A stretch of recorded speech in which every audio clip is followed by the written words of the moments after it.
Yo, my name is Vince, and this is Reminisce Podcast. Why you look at me, dude? Hell no. Hold on. Hey guys, this is Cha, and this is the Reminisce Podcast. Come follow us on the links in our description. If you like us, come support us on the podcast and send us a gift on the Venmo. Now let's get into the next episode. We had. Okay, hold on. We were talking Okay. introduction. I know. This is where we get I know, together. man. But we can continue off the here, okay? Okay, so, all right. If you guys are ready, I'm going to start the intro here. So, I just got to do my little Yo, I love that, man. I love that. Okay, so yeah. My name is Vince, and this is the Reminisce Podcast. Today we got a very special guest. This is someone who is making some real waves in the Hmong community. He's been a host. He is a host on the No Egg Podcast with his co-hosts Danny and Cam. No Cayenne, dude. With Danny and Cam, dive into like mental health in the Hmong community. He's also the founder of Guerrilla Pastures, a beekeeping business that's all about creating natural products and, more importantly, connecting with the community in so many ways. He's an up-and-coming leader who's using his platform to inspire and uplift others. Please welcome Pheng Bolo Thao. Man, thank you. That was like the nicest like introduction or the nicest introduction I've ever had. So thank you, man. That's my first time. You know, that's the nicest introduction he's ever done. That's true. I never. Wow, you're gonna have to like type that and send that to me. I did, bro. So I'm gonna start sending that as I'm gonna add that onto like my resume. Yeah. Dude, the easy thing. I love ChatGPT. That's what He used I've been using that. I know. No. But then what I did was I just kind of like put the pieces together and just have them help me. Because you still have to construct it. I've been saying more AI, so you still have to like input like, hey, this is the information. Right. Just make a sentence out of it. Make it make sense. That's it. Yeah. Because I suck at making complete sentences. I'm not gonna lie, which is stupid, but yeah. Okay. But yeah, no. Welcome to a podcast, Pheng. I know it's been a long time coming. We've been trying to do this forever. And let me apologize too, because like we've been linking up. You came and did our show. You invited us to the content creators event. I haven't been there in the past 3 years. It's okay. Like, and then I missed like the past 2 times we scheduled for me to come and do the podcast. So I'm sorry, dude, I apologize. That's on me. No, you're good, dude. Yeah. Dude, congratulations. That's the reason why. Yeah. Okay, congratulations on your third baby. Yep. Yeah. So we just had a third baby maybe like a month ago here. Okay, damn, it's been a month already. A little bit over a month ago. Oh, okay. And so it's been nice, man. Yeah. It's been so nice. Like and I took a month off to just like for paternity leave. Okay. And it was so nice. Like the third kid is just a game changer because you already kind of know what you like, how to do it. Your wife's got a system down, and then also like, my oldest is 6, turning 7, and then my younger one she just turned 4. Okay. So they're old enough for like, and then she can kind of help out, and it's like a lot of fun because like they don't know what they're doing exactly, and they actually make things more difficult by trying to help. Yeah. But it's just fun to watch them like try to grab the diaper and try to like help out. Yeah. And if she's crying, they're like freaking out, and they're like trying to grab us. They like go grab her, and so it's like cool to see that. And then so I don't know. We said we're gonna quit at 3. Okay. But this third one's been so nice and easy. We might have another. I don't know. We might have to reopen up that conversation. Look, because I got 2 young ones right now, a 2-year-old and a 1-year-old. Yeah. So we had to back. Because the wife one's technically 6. Mm-hmm. I'm like, man, that's a little too much. So let's break even. Because I was good with 2. Because I got 1 boy, 1 girl. Yeah. We got 1 boy, 1 girl, and now we got 4. But now we got 2 boys, 2 girls. Yeah. So it worked out. Yeah, it worked out perfectly. Yeah. But man, they're menace, though. I'm telling you, bro. Well, this is my kids are like crazy. Back to back is tough, dude. It's crazy. Back to back is tough. Like I can't imagine like having 2 on a bottle. Yeah. 2 babies on a bottle. It does get tough though. Yeah. You guys got kids? Hell no. Oh, yeah. I just learned. He just told me he's 24. Yeah. I know he's young. Yeah. He's one of the younger guys. I'm not having kids yet. No, thank you. Why not? Yeah, I know some 24-year-old with some kids. I'm not married. Okay, I'm not even married yet, and just do it. Yeah. No, not yet. Maybe next year, but I don't want kids yet because I feel like I still need to just have fun more in life. Ain't nothing wrong with that. Yeah. You know, like, I'm a little jealous now. Like, we have some friends that had kids, like, when they were, like, 15, 16, 17. Sure. And their kids are grown now. I know, now they get to go and do then they're, stuff. like, done. They're just cruising now. Yep. Because their kids are getting ready to go to college. Right. And they already went through all that. And now they're just kind of like, I'm done. Like, what's up? And I'm still there holding my baby Right. and like, I can't tonight, Right. you know? Yeah. They started young though. Yeah. That's the other thing too. The hardest part for me, I guess, with kids is just making things work. Like, the wife works morning, I work. No, I work morning. She works second shift, and then we just complete swap. And it's just tough. And then like the whole podcast, you with your business and everything.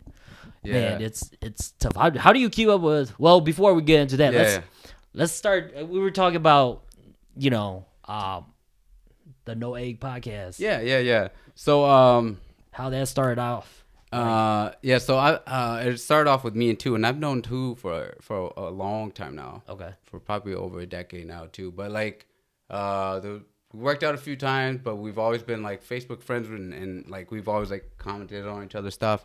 And about like 4 or 5 years ago, we were like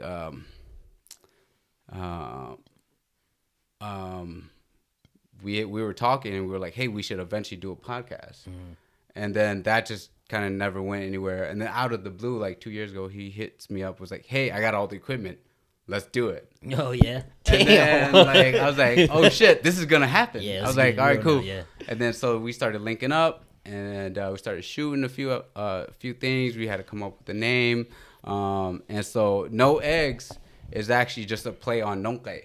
Yeah. Because it's a men's health podcast. Right. And so we were like trying to come up with a name that was like fun, but also catered to like the Asian audience. But then Nonke, like, it's too specific to Hmong people. Right. And then like if you're not Hmong, like you wouldn't understand. Yeah, you don't really understand it. So Nonke kind of sounds like no eggs. So that's where No Eggs came from. But it's actually Nonke. Yeah. That's funny. Yeah, you want to tell the audience the translation? Yeah. We used to say that a lot. Like when we first started, it was like the Nonke. Yeah. Like, I remember hearing that. But and so it's meant to be fun, light, and also like somewhat serious. Yeah. Because like it is dealing with like men's health, men's mental health, and so but. That's how it started, and then eventually, we did that for like probably a year or two. Okay. With me and Tu, and things were going well. We had like a good buzz, but then eventually, he's a busy guy. I'm a busy guy. I think just like our scheduling didn't work out, and so it's definitely the tough part. So we ended up, just kind of going our separate ways. And then I asked him, I was like, hey, are you cool if I continue the podcast? Yeah. And he was really great about all that stuff. Yeah. And so then I found Danny and Cam. Danny was a previous guest, so she was a guest for me and Tu. And then Cam was like one of my high school buddies, like. Sure. I was inspired by you guys, because I was like, man, like Raminisce, they got a great relationship, they got good vibes on the podcast. Yeah. And, it's because it's him and his boys. Yeah. And so and then and Cam is he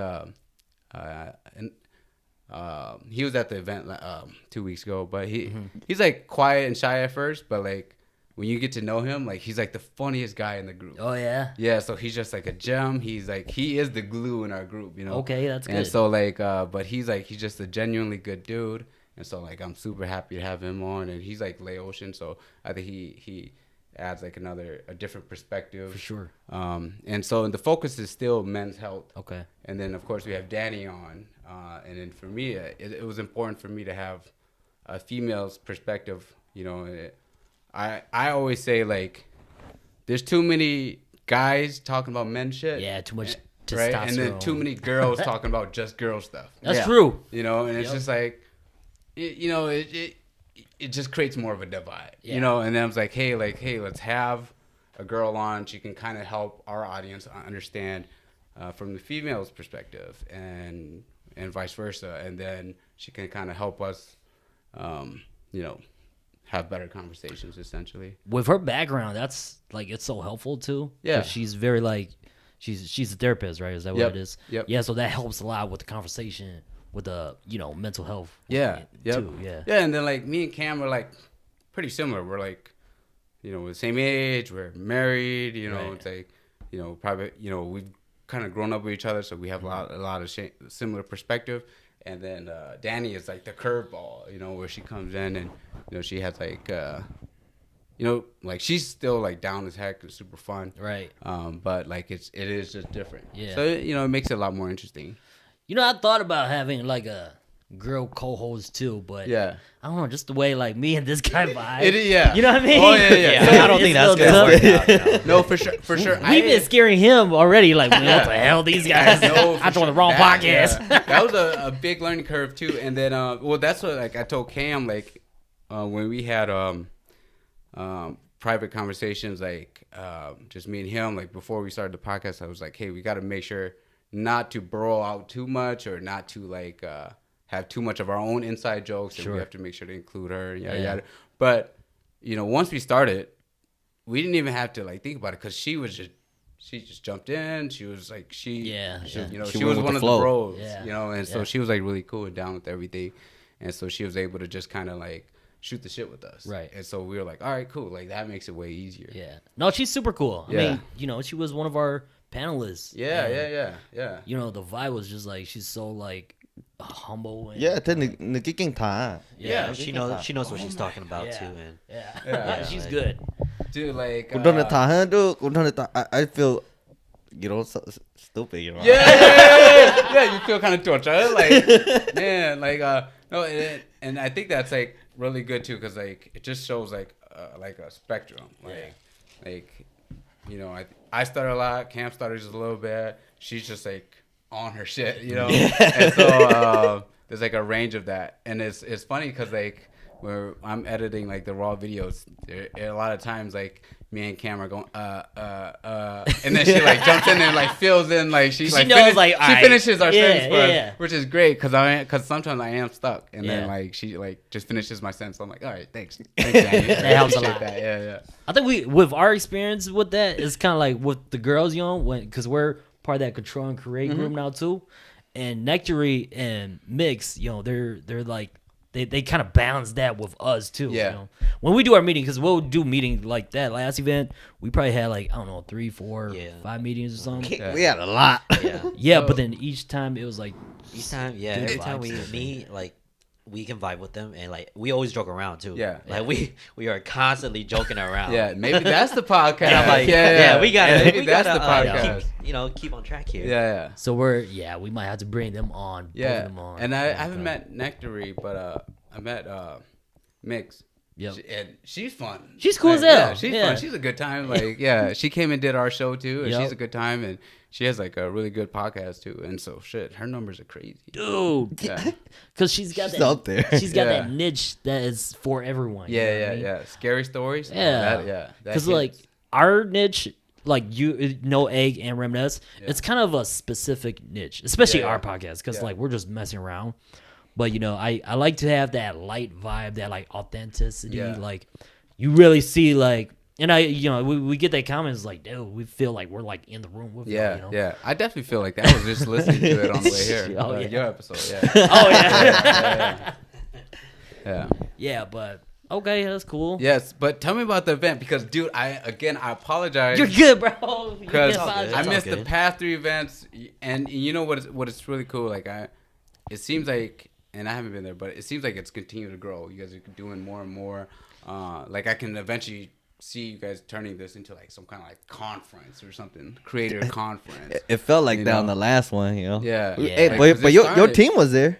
Cam, Danny, yeah. I made sure like Cam and Danny and them went. And stuff like that. Go represent for us. I made sure. Yeah. Oh, I didn't make sure. I mean, I was like Cam's kind of like a naturally shy guy, so I always like encourage and push him to just like be more, just meet people and be outgoing and stuff. And he's got his own pace, so I was like, it's just good, and meet other people. You kind of bounce different ideas, because that was very helpful for me when we got started. It was like meeting you guys, kind of connecting and collaborating with you guys, and then talking about like the setup, the behind the scenes stuff. And so that was very helpful. So I told I told Cam to make sure he kind of goes and just meets people. No, it was cool. I think I hope he got some good stuff out of it. Shout out to you, Cam, Danny, and two. Just want to let y'all know. But no, the event it was good. It was like what Justin was saying, is like it's a little different this year because see, LINKTREE, she has like a background in marketing, and she's like professional. Like I brag about like she used to work. I don't know if she still does. Yeah, bro. Yo, that's crazy. Yo, dude, I was trying to get some. I don't even know if we were supposed to say that or not. Maybe. Okay, I'm not. No, you can say it because. Oh, maybe I don't know. Yeah. Okay, maybe I'll cut that. But maybe I'll just beep that. That's it. I think you could say it. But okay. That new. She works for NASA, guys. But yeah, no. So she has like a pretty big background too, and she's very professional. So it kind of kickstart like, all right, we should maybe do more because the previous year, what we did was more of like a very casual thing. Yeah. And it's more like just kind of like, hey, show up. We got some questions. Go ahead and talk to people. Hey, let's talk. Yeah. So I mean, like that. The first year we really enjoyed because that first year was just mainly podcasters. And we had like a kind of like a speed dating thing. Yeah. Where we put people in groups and have them talk and everything, and that was like I think it was such a good time doing that we implemented in the last one.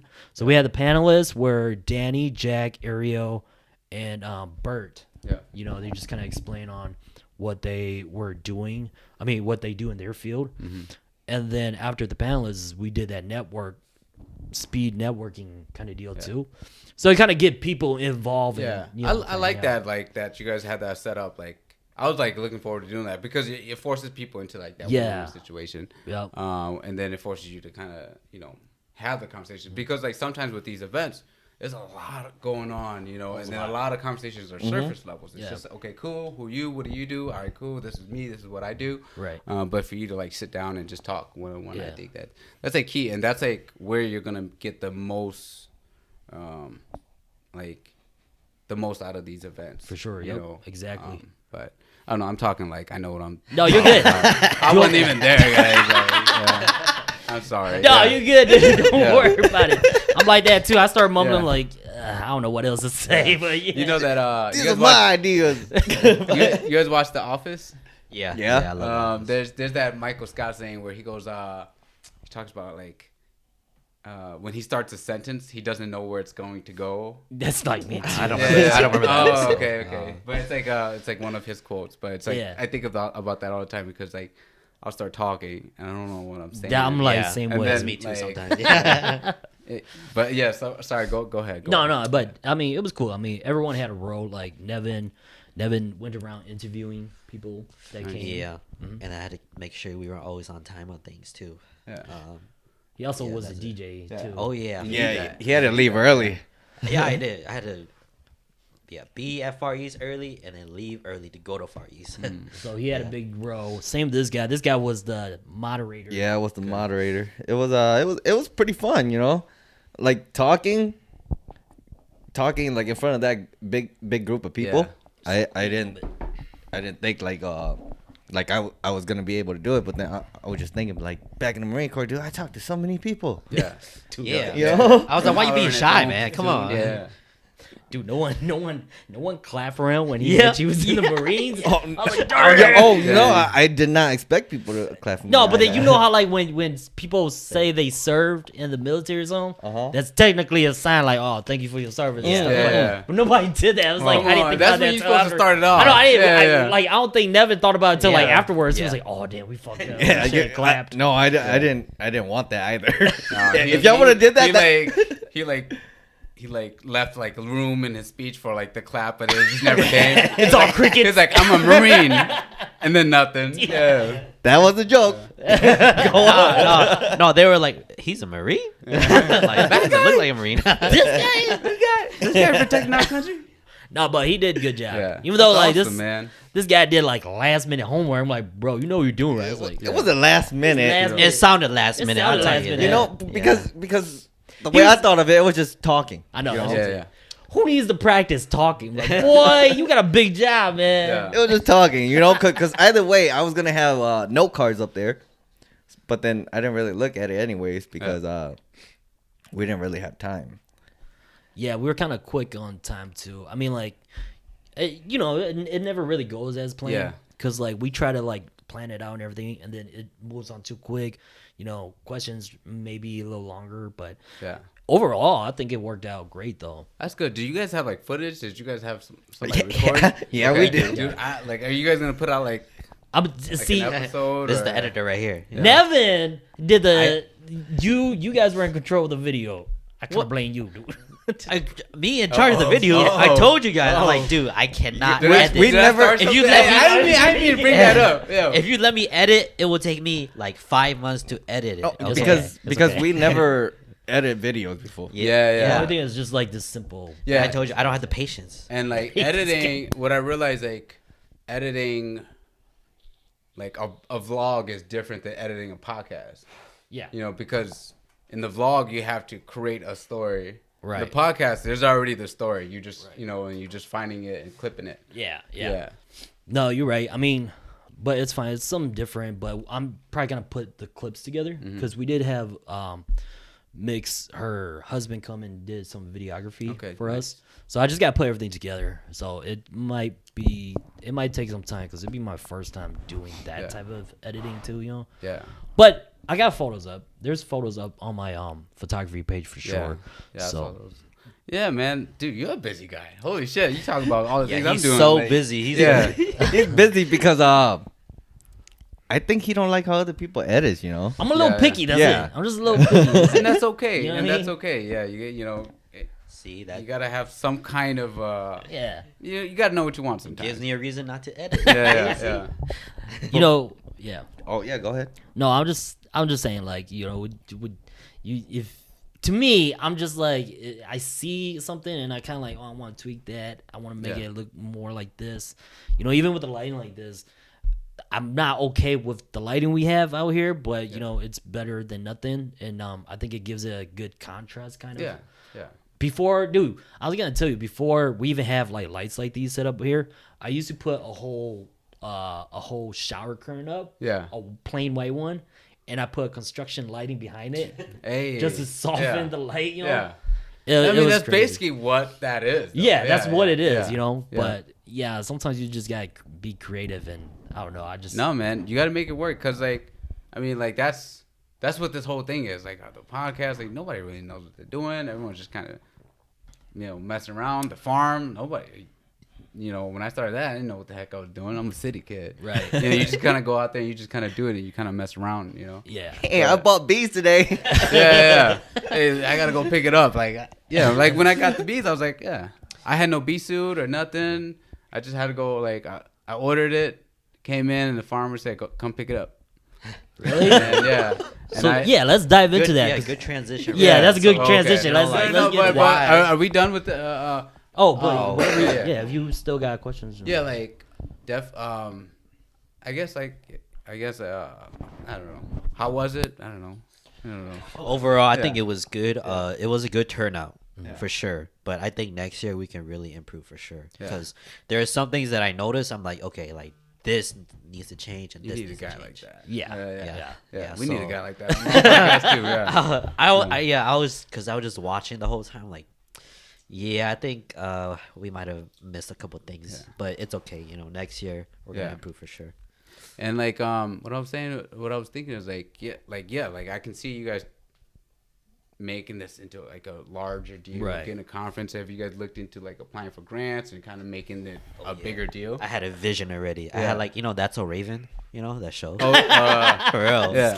I was standing there and I'm like, boom, vision, and then like I could just see You us saw like the future. Yeah. In a conference and bigger, more Yeah. people, in a bigger room. So that's I think it's possible for us. It's just it takes a lot of work. Like just this one, for like sure. the way we planned it, it was like, we really broke it down each meeting, and just try to make it better each time. Of course, it's never gonna go as planned. Like this guy forgot the tongues. You know? It was different, Yeah. Yeah, I forgot my one job which is to bring the tongue. Hey man, it sounded like you had a lot to do that day. It was a lot for everyone. There was a lot going on. Yeah, like I can see you guys becoming like the subject experts. You see all these like business cohorts where they have like people come and like talk about like marketing and yada yada. Like, right. I can see you guys being like the experts when it comes to like social media and content creating, how to go about doing that, and at some point you can get paid to come and like talk to people. Just talk about that, yeah. And but yeah, like I can see like you guys growing this thing, and it sounds like you guys are doing a really good job. You guys got a good team, so I think it's cool. And LINKTREE and Minx, it sounds like they're like Mix. On top of it. I heard it. Yeah. They know what they're doing. Yeah. No. I mean, possibly. I don't think we're the best to like be the face of that. Yeah. Just the way our podcast is. But I mean, it's. But you need a little bit of everything, though. That's true too. Yeah, That's true too. And we kind of bring that like that. Authentic. I'm not saying nobody's authentic, but it's like I'm really being by myself. Here, you know what I mean? And this is where I really open up, and I kind of like I get lost sometimes. Like even now, I don't know what I'm saying. Yeah. But it's all good. Like our podcast is just, hey, we're just chilling. You know, we're really just chilling. We're just chilling. This is our excuse to come hang out. Yeah. It really is, and that's why like I was really glad that Cam could do it. Yeah, because it was like, somebody I enjoy being around with, somebody I have a good time with, and it was just like, but everything we've ever, even in our long relationship, like, I've never like everything has always been really surface level, right. But now we get to have like deeper conversations and learn a little bit more about each other, and it's like kind of neat in its own weird way. Yeah, no, it's true. I mean, when I had one-on-one episodes, like for example, this guy and Cha, there's things I never knew about. Yeah. Like when he went into the Marines, I thought he went because his dad was in it. Yeah. But he went by technically like accident kind of? Accident. How do you basically. Maybe not accident. He just showed up. He just kind of showed up. It's like, all right, I guess. He thought he was getting on the bus to go to school. They just took him to like an army base. Yeah. They're yelling at you. Like, why are they yelling at me? I was just bored one day. I mean, like in high school, I did our group of friends, like there was like a total of 4 of us. We all were saying like, oh yeah, we're gonna join the Marines. Yeah. And it turns out I was talking to a National Guard guy. Yeah. And I went and took the test and everything for the National Guard. Yeah. And then after I took the test, right, because you go to MEPS to do that. Yep. There was a Marine dude in there, and then the Marine told me, he was like, hey, you got a good score. What you want to do? I was like, I want to be like you. Yeah. He's like, what? Do you even know what I do? I was like, yeah, I want to be a Marine. He was like, you took it for the National Guard. Yo, you would have been a totally different person. Yeah, I know. Yeah, and then I was just like, what the fuck? Yeah. And after that, I lost motivation. I stopped talking to him. It took me a whole year until a Marine messaged me on Facebook. Yeah. And then he was like, hey, I heard you want to join the Marine Corps. I was like, man, this guy's fake. Yeah. Because, why would you try to recruit me on Facebook? Through Facebook, yeah. So, I to be honest, I didn't really talk to him until one day I was working. I was like, this is boring. I guess I'll talk to him. I messaged him again. I'll just entertain this DM. Yeah. Exactly. Yeah. And that's how I went. But then, So that's all it takes. Huh? If we want you to do something, we just gotta hit you over the DM. Like, well, you had to wait a whole year. Like, he couldn't just be like, kind of just move things around and just make you go to the Marines instead. No, he didn't think about it until like a year later. I didn't think about it because I was working too. I was making what at that time too. I was making $10. I went from $7.25 to $10. I was like, yeah, I'm good. I'm set for life. I know. I don't need any of this now. Yeah. Man, those are the days, huh? Yeah. Do you want another one? Yeah. But like with your, is that something like you learn about like Cam too and Danny, like, just through the like podcast? Like, yeah. Like, so I'm learning a lot about Cam. Like, man, the first time, like, I didn't even know what Cam did for a job. Like, friends since high school. I know, yeah. Hung out through college. Did all that. I didn't even know what he did. And then he explained it, and I was like, oh. I just knew he was in the mental health field. Yeah. And then so on the podcast, that was like my first time. Thank you, by the way. Yeah. That was like my first time like learning about that. And then like having Danny on has been like a really interesting process. You know, just because it's just like, you know, it's a girl. You know, a girl's like in the room. She's in the presence. And so at first it was just kind of like. Was that a little tough to transition to? It was tough leading up to it, but once we did it, she made it really easy. Because she's like just really cool and down. Right. But at first, because it was like, all right, how do I approach this? Like, do I treat her like Cam? At first, I was like, hey, I'll just treat her like a dude. Like, I'm treat her like Cam. Like, treat her like a friend. Yeah. But then it's also, yo, me and Cam say crazy shit to each other, so let me not do that. You know, like, boom. Yeah. So then it was just like navigating that. Yeah. Right. Yeah, like navigating that relationship and so so it was like a learning curve, but it's been really fun. Like I've really genuinely just enjoyed getting to know them a lot better. And like, and the cool thing is like what I love is like they bring like crazy energy to podcasts. They're like super down with everything. They're still very green to everything.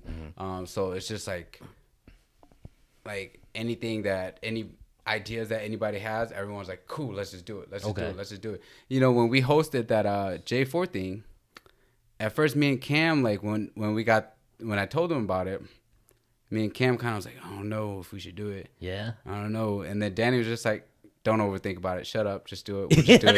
And then I need somebody like that for sure. Yeah. You need someone like that. I was like, thank you. Yeah. Yeah. I was like, all right, yeah, I guess we're just going to do it. Yeah. And so, yeah, so like, you know, so we're doing like a bunch of cool stuff, and I don't know, we like, you know, when we shot like the photos to like launch the podcast, like, you know, everybody was down with like the pickleball theme, and we're just kind of having fun doing it. Dude, those photos, they were funny. Cool. Yeah. We need to do that. We need to do something like that. Yeah. Dude, I did it from my last podcast too with my buddy, and I'm like, yeah, we should do it too. Yeah, it worked out super well. Like, dude, I think from those, like, we were getting like people were hitting us up to do like crazy stuff. Oh yeah. I know you gotta pay. OnlyFans. You know, and it was like before we even got an episode, I was like, yo, what if we do an episode and we suck? Like, you know, and that was the case. The first couple photos were deceiving. Yeah, the first episode was kind of rough, you know, but you know,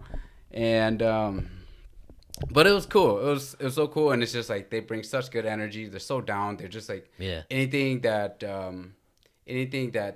any of us wanted to do, everybody was like, that's good. Down Very supportive. Yeah. Hell yeah. And so we're actually in September here, we're actually hosting a pickleball tournament. Oh, okay. And do you guys all play pickleball too? No. No. What? No. Nobody played pickleball? It was crazy because like one guy hit us up to do like a pickleball podcast. Okay. And he was like, hey, I know the owner of this place. Let's go link up with them. And we went to go link up with them and just talk about, hey, potentially doing this episode about doing a pickleball episode. And then it was like, Danny, she's a part of this. She's a part of SL. Okay. Right? Which is like this Asian career development leadership program. Oh, yeah. And so she's like, hey, we're thinking about doing a pickleball fundraiser, like a tournament for our fundraiser. And I'm like, okay, well, we got this thing. Let's just ask them. Yeah. And so now that like you know, a random DM turned into a pickleball tournament. Dang. And so like September 6th, we're like hosting a pickleball tournament. Okay. And so we're trying to like live stream the event, and we're gonna be like providing like color commentary on the whole thing. And it's like, yeah, me and Danny don't play pickleball. Cam plays pickleball. Like, okay. Yeah. And so we're just gonna we're gonna be hosting this thing, and it's gonna be kind of fun. Right. But like, you know, her program is like hosting it, but then like, you know, we're playing a role in it too. Right, for sure. Yeah. Okay, I think I have an idea. I know you. I'm starting to get ideas. Yeah. I'm gonna take him from you, man. What you doing next Thursday? After this podcast, I have an idea. Yeah. What you doing next Thursday? Next Thursday. Yeah. Oh, We're shooting an episode, man. Take him. I think he's pretty scared.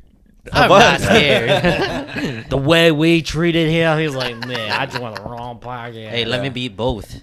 You know, that way He's just that like the behind the beef, scenes that producer beef guy, can yeah. happen.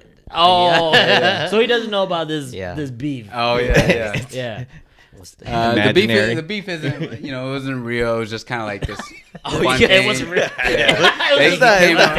Never mind. We don't have to talk about it then. It wasn't real. He came on the podcast, and then I think the way we just edited it was the kind of thumbnail was to make it look like catchy, you know what I mean? Clickbait almost, you know what I'm saying? Yeah, that's all it was. Man, that was like my proudest thumbnail. That was like I had the Street Fighter, like it was pretty cool, dude. Yeah, and then I had the 4 of you guys back there, and then me and 2 on the other side. Yeah.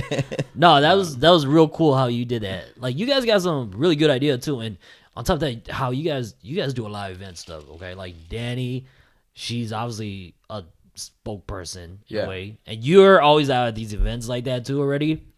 I don't somewhat, yeah. You be like, because you'll pull up with booth and you'll be talking about explaining about, you know, the bees, you know, how you got into it and everything.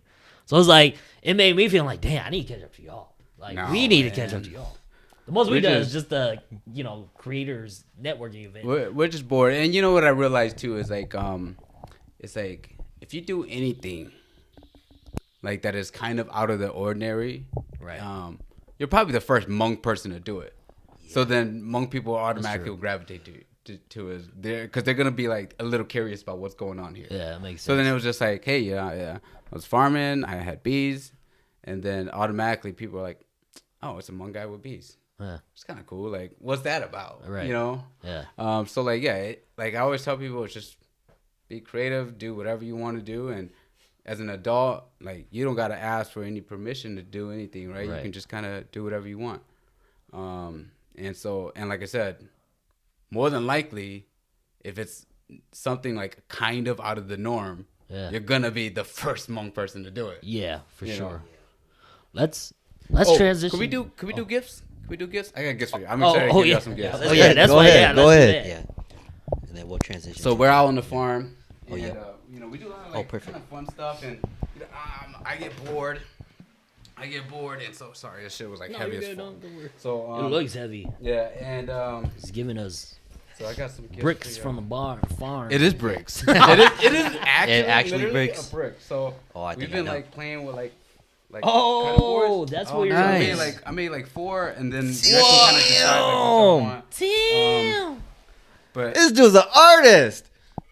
I didn't finish sanding that one down. No, you're good. But then we also like do the cutting boards. But then we're gonna make like Mong La Jana. Okay. But we're gonna make it out of like really like highly sought after wood. Okay. So that's like those are all black walnuts. Okay. And I realized I have a lot of that on my property. Yeah. And so, you know, there was a couple of them that I just kind of cut down, and I was just like, all right. That's why you were cutting them down. Yeah. Well, at first I was just cutting it for firewood. Yeah. And then I cut down a couple more logs to like, I was going to build a sauna, like a log cabin.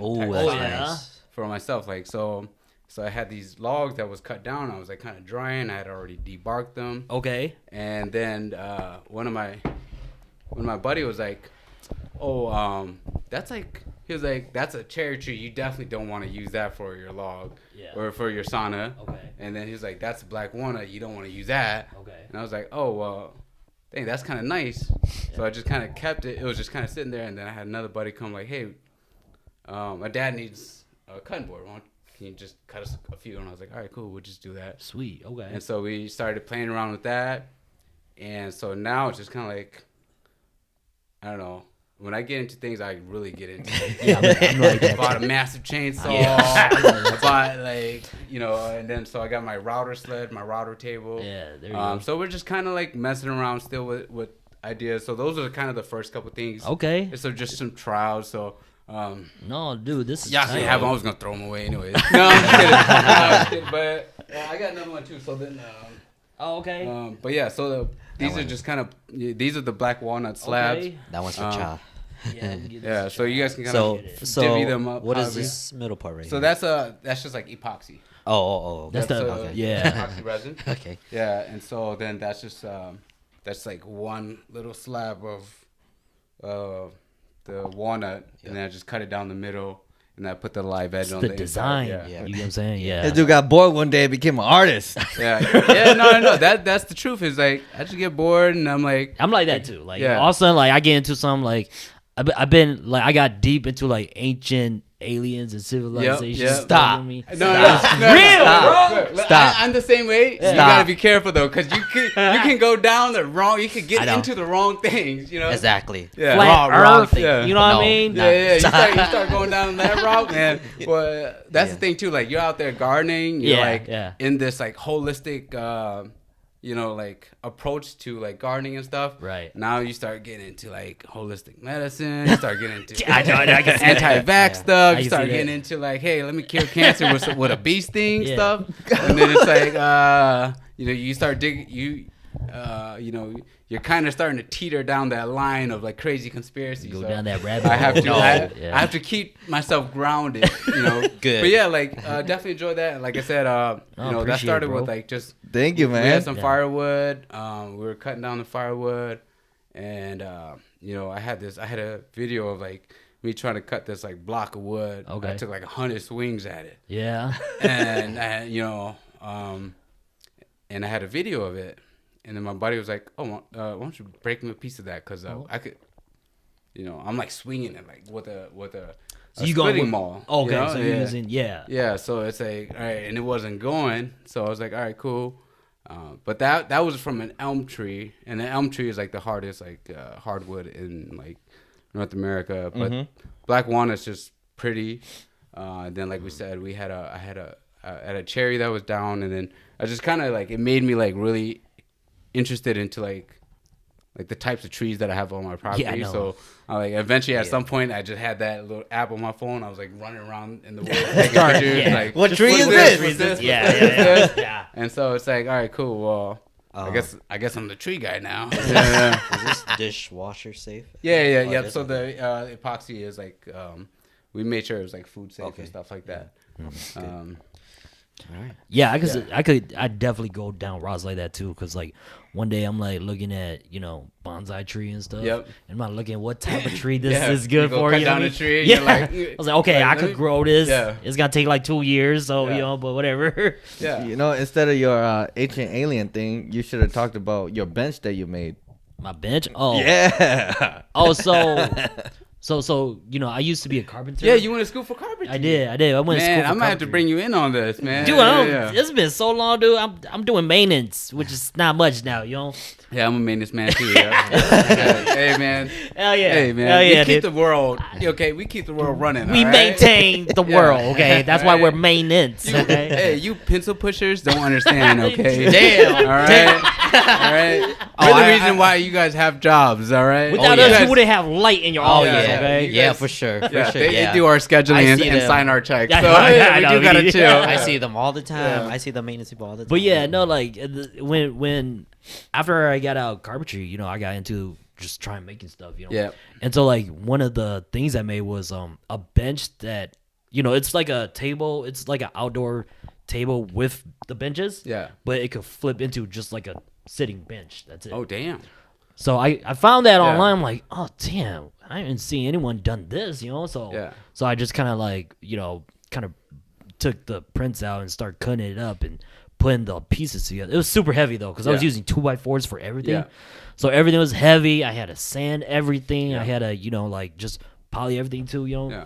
So it took a while, but it turned out pretty nice. It was functional. Yeah. It was functional. Until it So broke. everybody's Until saying it was, right? What's the past tense? Like, is it gone? Yeah, Like, what happened? to Yeah, it? I don't have it no more. Yeah. I got rid of it. Yeah, I don't It's have gone. it no more. Firewood? No, I it actually away? sold it Oh, because someone there you actually go. wanted there it. you go. Yep. And I was like, I just want to make it just for the hell of it. Yeah. And then people, they were actually interested. They saw how like I folded and everything. I was like, oh my god, I turned into a bench. Yeah. And so like I did like 2 more, but I'm like, oh my god, it's so heavy, so much work, Yeah. So I just kind of cut down. The last one, I gave it to my mom because she wanted it. Yeah.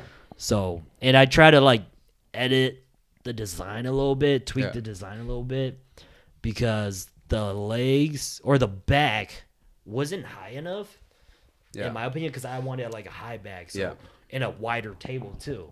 And so that's why I tried, but it didn't turn out right. But Yeah. I mean, it was fun though. That was something, I could go down that route and just start building and making stuff too, It's a lot of fun. I think there's something like deep in in our genes to like just build I think so, stuff too. and Make and stuff, there's yeah. something satisfying about that. Like like I went from a corporate job to sitting in the office to like a factory job, right? At the end of the day, there was something really satisfying about being able to repair something, fix something, build something, and having and like it feels accomplished. Yeah. Versus like chasing obscure numbers, like chasing projections. You're like, and then you get to that projections, and then it's just like next month's projections. Then you're like trying to do that. And it's gonna be you. That's me right now. It's like this endless goal. And so like, and I did that for a long time, and it just like drove me crazy. Right. And so now like, and I realized I like working with my hands. Like, you know, I'm a dumbass. You know, like I'm not meant to like do emails and stuff like that. And so. But like like all this stuff is just kind of like just fun little things, and sweet, dude. Like I said, maybe at some point we'll probably start selling it, but we're just kind of playing around with with kind of different ideas. But like I'm working on I'll show you guys off camera, but like I'm working on like a coffee table. We have a giant box outer that we had to take down too, and so it has like it's like red. It's like legit red. Yeah. The wood is red, so. I'll show you guys on. So then, who's helping you doing all this? Right now it's just kind of me, and then my buddy that told me to kind of make the first couple of jobs for him. I was just like, kind of kickstart the idea. Yeah, and so, and so it's just me, him, and another guy. I just kind of had them on. I just brought them on because I was like, if this is something, I don't want to be the face of anything anymore. Like I'm already doing too much shit. So I was like, you guys do that stuff, like the marketing and stuff. But I just enjoy making it, so I just want to make it, and I live in the woods, so unlimited supply of. I was gonna ask you that. How's it? So you live on a farm, right? Yeah. So how is it like living on a farm? Because when I was younger, my parents would send me, my sister, and all my cousins to the grandparents' house to help them farm. Yeah. Every weekend we go to the farmers market. We got to sell it, go back, farm again. You're one of them kids. Yeah. So that's what we had to do. So just wondering like how is it like living in a farm right now, and like what do you like to do? Of course you like to do all the wood chopping and all, but what else like do you like to do? Yeah, like thank you for sharing that little bit too, because I thought about this a lot because I had friends similar to that, but all of my friends that grew up doing that hated it. They grew up to hate it. Yeah. Right, but she had multiple sclerosis, so then she couldn't go rent acres and acres of land. So like when we garden, it was just we garden whole like in our yard. So, but I always think like if we had an acre that we rented and had to drive out an hour and camp out in the middle of nowhere. That's pretty crazy. Yeah. I think I would have hated that. Yeah. So in a weird way, I was like kind of lucky to not have that. Right. And so then, it was still tough to do with my mom because she would like yell at me over my shoulder how to like to do stuff. But eventually, like I grew up, and I, in my mid 20s, like once I was starting to get into my career, and I realized like. I kind of didn't like my career. Like I kind of found like a peace like in my garden, So I'd garden, I'd plant like tomatoes like along the fence line because we lived on the corner on the bus stop. So, people on the bus stop will come and grab like tomatoes and stuff like that. And I seen this like old Mexican lady just come and grab food, and it was like cool. Like I enjoyed being able to kind of do that. And so eventually we got chickens in the city, and then we're like, all right, cool. Let me go out to the farm. Eventually I was just like, I'm burnt out with my career at the time. Like I had like a crazy like drinking problem. And so I was like, all right, let me just shut all this down, slow it down. And my wife, thankfully, she was like super cool with it because, it's crazy. We're both city kids. Mm-hmm. No business being out there at all. Yeah. But we went out, but she was like, all right, cool. Is this part of your healing journey? This is kind of for you. Like, all right, we're going to do this. We're going to give this a shot. And we went out there. We're, just started playing around with a bunch of different stuff. And, and, 6 years later, we're kind of here. Like, it's crazy because, like, now, like, with the honeybees and the business, like you were saying, like, we get invited out to schools to do, like, pollinator education. Like, we're talking to, like, little kids about this stuff. Yeah. We go to libraries. We bring our goats and our chickens and, and now part of our program is like, or part of our business is like, we want to encourage more people in the city to like grow food or get involved in agriculture and stuff like that. Yeah. And so it's just crazy how like this whole thing, sometimes I have to pinch myself. That's awesome, man. Shout out to your wife, dude. Yeah, like it's crazy. And then now it's just like kind of all this stuff. But you know what I realized is when you go out there, it's a different world. Yeah, it is a different world. Totally different world. You got nothing out there, but you have to, you know, just kind of have to do your thing. Yeah, and I think it was like the right time in my life. Oh, look whose phone! Yeah. Come, is that yours? That's not mine. Whose phone is that? I think that's it. Damn. No, I'm just kidding. No, that was mine. I don't know what that was. No, but hold on. No, but like what you realize is like out there, like it's a whole different world. We talk about going to different countries to see different cultures, bro. Out there is totally different. Motherfuckers like wearing cowboy boots, walking around with a knife in their pocket, like. Where they ride horses around, I'm like, yo, y'all is strange. I agree. I've been watching Yellowstone, dude. Yo, Yellowstone's like crazy, dude. What also scares me is that, you know, younger going to the farms and all, and like living in, or my grandparents living in a small town too.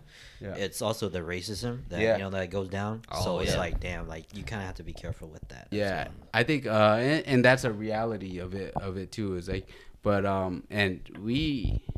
Like when the first couple years, I wondered about that a lot because I was like, yo, my kids are going to be going to school out here. This is a totally like foreign place to us. Like, we don't know nothing. We don't know nobody. Like all of our support structures in the city. But you go out there and you end up meeting a bunch of people. And what you realize is we have this idea growing up here in the city of what people are like out there. Yep. And they have this idea of what people in the inner city is, right? And that's so true. they don't come in here. Yeah. Right. We don't go out That's there. true. Yeah. And so there's no mingling, there's no intermingling, but you realize there's good people everywhere and there's shitty people everywhere. For sure. And but you're right. I think you're right, but I would like to say I'm doing my part in this world by maybe being the first person of color that somebody's meeting, and then if they have a genuine positive interaction with me and they see that I'm out here, I'm working, they change the view of things. Yeah. I hope that I can change their perspective of that. So it's interesting, but it was definitely like a thought, because like, yo, like you grow up here in the city, you hear about people getting fucked with when they go hunting, or people getting fucked with when they go to farm and shit. And so it is a reality. It is a truth. Like stuff like that does happen. Right. But you also don't hear about like the thousands of interactions that they have. The genuinely good ones. Right. But yeah, so it's a very interesting thing, and I think we're kind of finding our place. Like, and maybe I was just lucky to have met a bunch of cool people. Mm-hmm. Because, like, legit, like, I didn't know nothing about animals. I didn't know nothing about bees. Like, when I got bees, like, one of my coworkers was like, yo, my dad used to keep bees. He was like, I'm going to give you his number. Why don't you call him and talk to him? And so I did. I eventually going up to the guy's, like, cabin, and he gave me, like, a dozen boxes and frames and everything. What I do with this? Like, yeah. And he gave me a ton of beekeeping equipment. And this was, like, stuff that it would have been thousands of dollars for me. So it was like a starter kit. Yeah. Basically. Like my first one I got off Amazon. That was just like the first 3 boxes. Okay. But then he gave me the next like dozen. Dang. And I was just like, it just went off from there. Yeah, and then it was just like, all right, it's kind of cool. Like, yeah, and fortunately, I think my wife has mentioned that like I'm generally like pretty outgoing. Yeah. And so I think it's like easy for me to make conversations, and I can just kind of step into a room, and like I've learned that that's like a superpower. It is. Yeah. Mm-hmm. Yeah, to be able to step into a room and put everybody at ease, make everybody feel comfortable, Right. and like and to be able to just communicate with them and just shoot the shit with them. And so I was like able to kind of do that out there, and like I said, like, yo, I got crazy love out there. Like this dude, like he's like he runs a rodeo way out there. He's like trying to get me to come out there, and I'm like, I don't know nothing about no rodeo. Like, I'm waiting for you to get a horse, dude. I'm trying to get a horse. Like, those are high maintenance. He's like trying to teach me how to ride a horse. Like, and then I had this other guy who's like, he's got, you know, and I have bees up at his place too. But he's got horses, and he's offered to like teach me, my family and my daughters how to ride horses and stuff like that. Yeah, but yeah, you know, you're to your point. I think when you go out there, you just realize there's good people and shitty people. Yeah. Yo, I've been called chink more time in the city than I ain't never been called a chink out there. You know, I've been called chink more time in the city. Crazy. You know? Yeah, that's crazy. It's crazy because like that's what you would expect out there. Yeah. Like, nah, you get that more in the city. Yeah. Just random people just come by and they just hating, you know. Yeah. So and even like the wood stuff, like you know, like I went out there, like, you know, neighbor of mine just taught me about, you know, he tapped maple syrup. He makes maple syrup, so he taps maple trees to collect sap. Oh. So that was like my first, like, oh, that's what that tree is, yada yada. Yeah. And then from there, it was just kind of like cutting firewood, and then it turned into this, you know.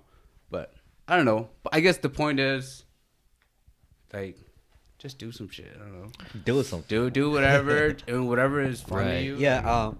Yeah. Like at my age right now, like after I finished school, right, just going straight to school, right after high school, going to college, right, and then being done with that and getting my master's and being done with that, I started to have more free time, and I'm starting to feel like I can actually like be just more creative as well. Yep. So because school just keeps you like grounded, because that's what you kind of have to focus on. So right now I'm glad that, you know, I have more free time and just doing whatever I can, and to have fun as well. Everything that you always wanted to do as kids. Yeah, I always wanted to be. I always wanted animals. I grew up in the Boy Scouts. I grew up camping, so like I always like was into trees. Yeah, and so like for you, like I think you're in a really cool and unique spot, especially working with these guys. It's like you're gonna get to connect with like a bunch of cool different people doing like weird and unique things. Yeah, right? Like that's, you know, and you get to talk to them, pick their brains, and you know, so definitely take advantage of this. You know, come in with an open mind, and just kind of listen to people. And kind of see what, you know, see what's worked out for them and what didn't work out for them. I think you know what people don't. I think the most. Here's a clip. Okay. Here's a clip. Okay. Secret to success. Secret to life right here. All right, guys. I think the most undervalued thing right now is just being an idiot. All right. I think people, like, you're expected to come into a room to be the subject expert, to know what you're talking about, walk with your chin up. Sometimes the best thing you can do is when you enter the room and it's just pretend to be an idiot. When you pretend to be an idiot, people put their guards down. People tend to loosen up. People tend to open up to you. And then from there, it's your job to just kind of pick their brains and listen to them. You know, and like, and that's kind of like that's the superpower. That's like, true. Like, I mean, like, I can relate to pain a lot because, like, growing up, I've always been like a curious person. Like, I just want to try stuff. Yeah. Like, dang, that looks cool. So it kind of goes like, I started with drawing. Okay, I like drawing, and then now I'm into like dogs. Like, I was big on dogs forever. Yeah. Dude, we got the same story, dude. Yeah, dude, it's crazy. That's like the whole time you're talking, it's like, dude, man, it sounds like me too. Yeah. But you know, like I got into dogs, and I worked at a pet store for a little bit, volunteer at the Animal Humane Society, and then start working at the Animal Humane Society. Then flipped over to carpentry because I always wanted to be a carpenter and build stuff with my hands. So you know what I mean? I'm entering this world. I'll tell you, dude. Like everything you were saying, I was like, damn, I was like me too, because I just kind of like run into people, get into it, just try it out. Yeah. Like the first time I got into pigeons, like I didn't even, I just thought they were cool because like the pigeons I got, they weren't like the regular racing homers that a lot of Hmong people had. I had I think they were called like set neds or something. He has scrubs. Yeah. No, these were like they call it like the fancy pigeons where the ones people be fighting over. They're like super. They got all sorts of designs. The whole pigeon game, like. If you get like a fancy crazy bird, world, it is. It's all like different genetics and stuff. So I had the ones that had like the hair kind of like rise up like a chocobo from Final Fantasy. Oh shit, tight, yeah. So I was like, damn, these are cool. So I got some of those. I got some of the like the what's it called figuritas, where they're the smaller version of pigeons, like the chickaritas. Like So it's all sorts of stuff that I got into. I had the Egyptian swifts that when they turn, they'll do a 180 high up in the air. So I got into like a lot of stuff like that. So I think it's just a matter of like, if you like it, just give it a try. Yeah. You get what I'm saying? Because like you trust me, you're gonna feel so much better. It's like, yeah, I did this, I did that. You know, it's like I'm good with it now. What I realized too is like that the ability to just try stuff is a weird skill in itself too. Yep. It takes I had so many friends, like all of my friends wanted to do stuff, you know, like even Cam, like he wanted to do his thing for a long time. He's been talking about his page for a long time. Yeah. But like you just realize like it is a little scary to kind of step into something. Oh, new. Hell yeah. Yeah.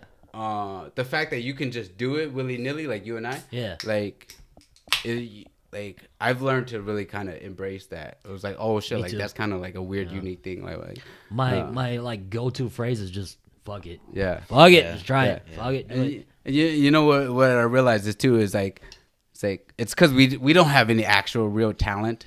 We don't have any actual real skills. We're a jack of trades. That's what we are, dude. We just try all sorts of We're not really good at anything. We just do a little bit of everything because we're just trying to find our place in this world. For sure. Yeah. My talent is to try something I like. Yeah. It's like we don't have any actual skills. Like I read at a 3rd grade reading level. Like I'm not great at math. Like right. Like school was tough, but But yeah, like I think you're in a really cool spot. Like as a 20-year-old, you're gonna realize like it sounds like you got a pretty neat job. You got expendable income. You got a little stuff to play around with. Some money to play around with. I would say don't be so quick to put yourself to buy some crazy dumb new car that you can spend the rest of your life paying off. I don't know that guy. Oh no! Don't do that. I'm not. Don't do that. Don't I think buying a house ain't a terrible thing, but like I seen some young kids that be like, they got 26 cars. I'm like, what are you doing? What are you doing? Like you don't even know how all the little things that thing could do. Like they got 26 cars, but they ain't got no other bills though. Yeah. With mommy and daddy. But what I'm saying is like you could have used that bread and I don't know. Right. Fucking travel the world or something. Hey, fucking investing, you can travel the world. They're trying to be too fast, too furious, But like like it's just just give it I think you're try. a young smart guy, you're a curious guy. Go and check it out. Yeah, you are at that stage where it's like you got done school and you're probably like fed up like this all the schooling you learned just to do this office job. Yeah, and it's just getting tiring because I never went down that office job. I fucking hated that all my life, dude. Like I never had. Can't sit still. I can't. I can't. I'm a guy who can't sit still. Are you kind of in that position right now? Then, like, yeah. Right now, I am kind of. I like my job. I like sitting in the office doing nothing most of the time. Yeah. But at the same time, I have free time. I could do whatever I want and try to figure out like what can I do to earn extra income. Yeah. Do a hobby. Videography. No. I'm not good at it. So and with that, just find whatever you're into, just for sure. Go do it. And I always say like, because I was definitely in that position. You end up like getting what you think is a decent job. You end up kind of just working and, you can kind of easy bread and you're just, it's whatever, and then I think part of the trap is that it took me so long to get out of it. Because I felt like I had to stay in it. Because I felt like, man, I put so much time into like getting into a good college, graduating from college. I put so much work into getting my degree that I was like, I'm not about to just throw this all away, and go and do something crazy, But it wasn't until like, I had a crazy like drinking problem, and it was like kind of like this weird rock bottom where I was like, but maybe that's what it takes too. But like, I would say like, if avoid the rock bottom and maybe just go and do what you want to do, avoid the rock bottom. Yeah. So I think don't go to it. Yeah. Oh yeah. Go ahead. Finish that. I was gonna just say like I think right now like it's just money. About right now like I don't make good money. I just make enough to live. But like I am right now trying to make more. So I could just be better, live better, and pay the bills right on time and all that stuff. So keep grinding, man. Yeah, I know what you mean, man. Because like I would say this, like there was a point where me and my wife were both working, we graduated from college, working, you're making decent money, and we felt like we were just kind of still scraping by. But eventually, when things kind of hit the fan, and we were like, all right, we got a kid, let's actually look at what our budget was. And when we moved out to the farm, my wife was like, and then we had our second kid. She was like a stay-home mom, and so we were just on the one income, on just my one income. And you realize, damn, when we were making all that money, we were just spending it on bullshit. Like, damn, and because you get that money, so it's just kind of like, okay, I can afford this. I could do That's this. why you don't have money. And then you realize, like, dang, like we were out there like 6 years, just one income, me working overnight and at a factory. Here's the crazy thing too. Overtime? I never got overtime before I went there. I always worked this like a salary job. Yeah. Motherfuckers are gonna pay me time and a half to do extra work.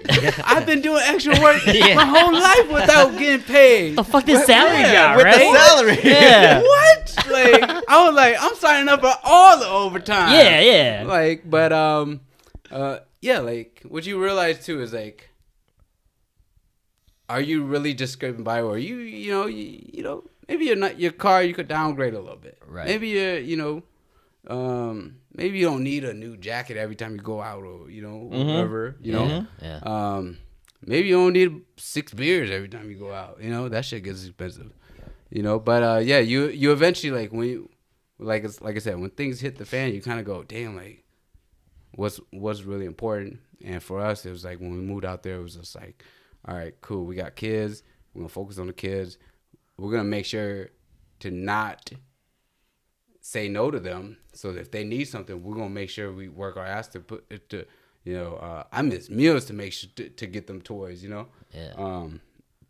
But like, you do realize it's just like, you don't need all that.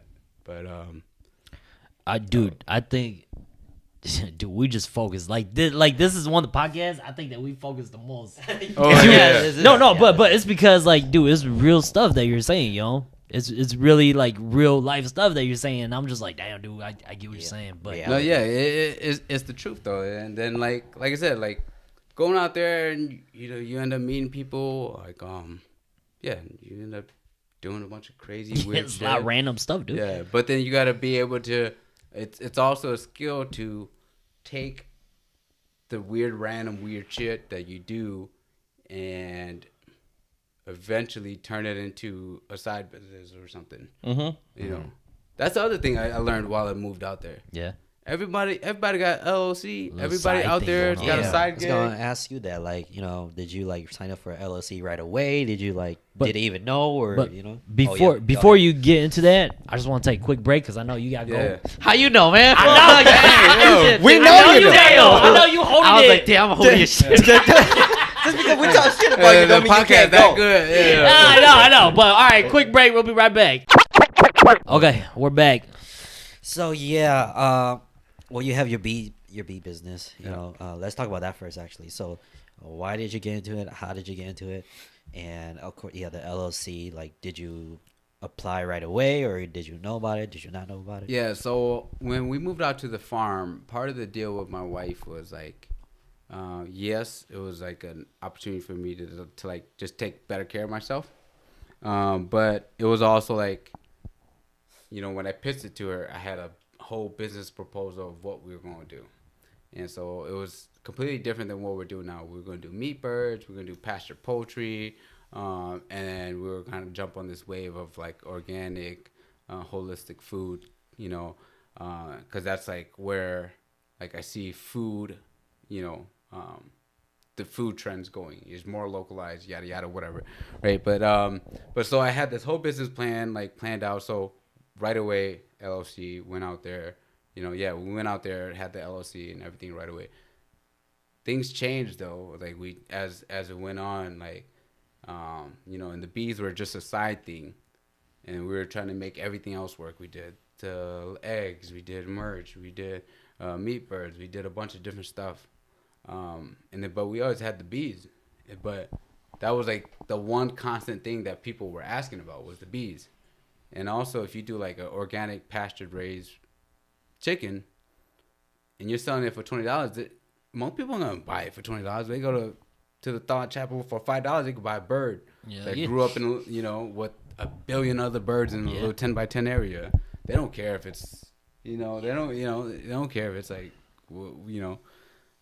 pasture raised or whatever. So, but they can buy it for $5, so they're not gonna buy your product. So it's like you're trying to bring a premium product to it. So whatever. All that business stuff is like lame, but I get it. I like the business stuff. Yeah. Don't care for it right now. I like the business stuff. I just don't want to make it seem like I'm some kind of weird. No, you're good, dude. Don't worry about it. I think it's just from your perspective, your experience. You know what I mean? And so, but yeah, I wasn't gonna be able to do that. And so, but the one constant thing was the bees. Everybody was asking about the bees. Everybody's like, "Yo, when you get honey?" I got like aunties that I ain't talked to in decades hitting me up like, "Yo, you got bees now? Like, could we get beeswax? Could we get the larva? Could we get this and that?" And I'm like, yeah, whatever. And then is bees a big thing for the Hmong community too? I didn't realize it, but every OG I talked to said we used to do this with this. Really? We used to do this and this. I'm like, for real? I would love to be able to sit down with one and just to really pick their brains about like and then you yeah, and you try to recreate that or some sense. But and so then eventually we were like, oh, this is what we need to be scaled in. And so we were like, all right, cool. We went from 1 hive to 3 hives to 10 hives, then back to like 6 hives, and right now we're like 25, almost like 30. I forget like how many hives, but like almost like 30 hives. The goal was to go into winter with 50 hives, so we didn't hit that. But and then we got roughly 26, 27, 28. I don't know. I did just do a split, so something like that. But but the goal is to get our numbers of hives up. And so like that became the thing that I think was just in demand. So I think we were just kind of lucky. And I'm not trying to say like I'm some kind of like business expert or like or like anything like that. Like for me, I think I was just lucky. So just happened to enjoy this one thing that I think people are very curious about. That again, you're probably the first Hmong person to do it, so people are like, "Oh, that's kind of cool." And now you're kind of like this weird subject expert about it, right? You're like, you have to now. Yeah, you the first one. Like the craziest thing is like, PBS Wisconsin. They hit you up. That's right. Pay me to go talk to them about Hmong agriculture. No, that's not what I do. I don't know. I just started this. But what I realized was like, I think there's been a need or a demand for an English proficient young Hmong farmer to be able to kind of speak on some of this stuff. Yeah. And so I think because our parents have done the work. They've been in, all the vendor events. They've been at the farmer's market. They've been serving food to the community for the past, 50 years, right? If you think about it, the Twin Cities is a food hub because of Hmong people. Mm-hmm. We have played and influenced the taste, the palate of the Twin Cities. Yeah. Mm-hmm. We've played a large role in that, but there's never really been, anytime they try to get somebody to come and speak about it or be a representative about it or to talk about the farming and the agriculture, kind of shy away. It's kind of like, they don't know English, and they're kind of like, I don't know, So then we're both there. So then how'd you know? when they find out, this guy, he's a young guy, he's kind of doing it with his family, it's kind of a cool little thing. He left his career, sounds like a cool story. All right, why don't you come talk about it? I don't know what the fuck I'm doing. Yeah, I'm just going with the flow. but I'm also learning to embrace that role.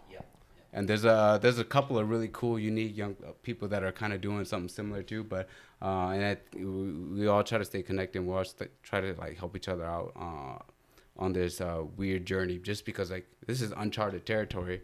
And so it's like cool. And I've been really blessed with this opportunity. And like I said, I'm just lucky. I happen to do this thing that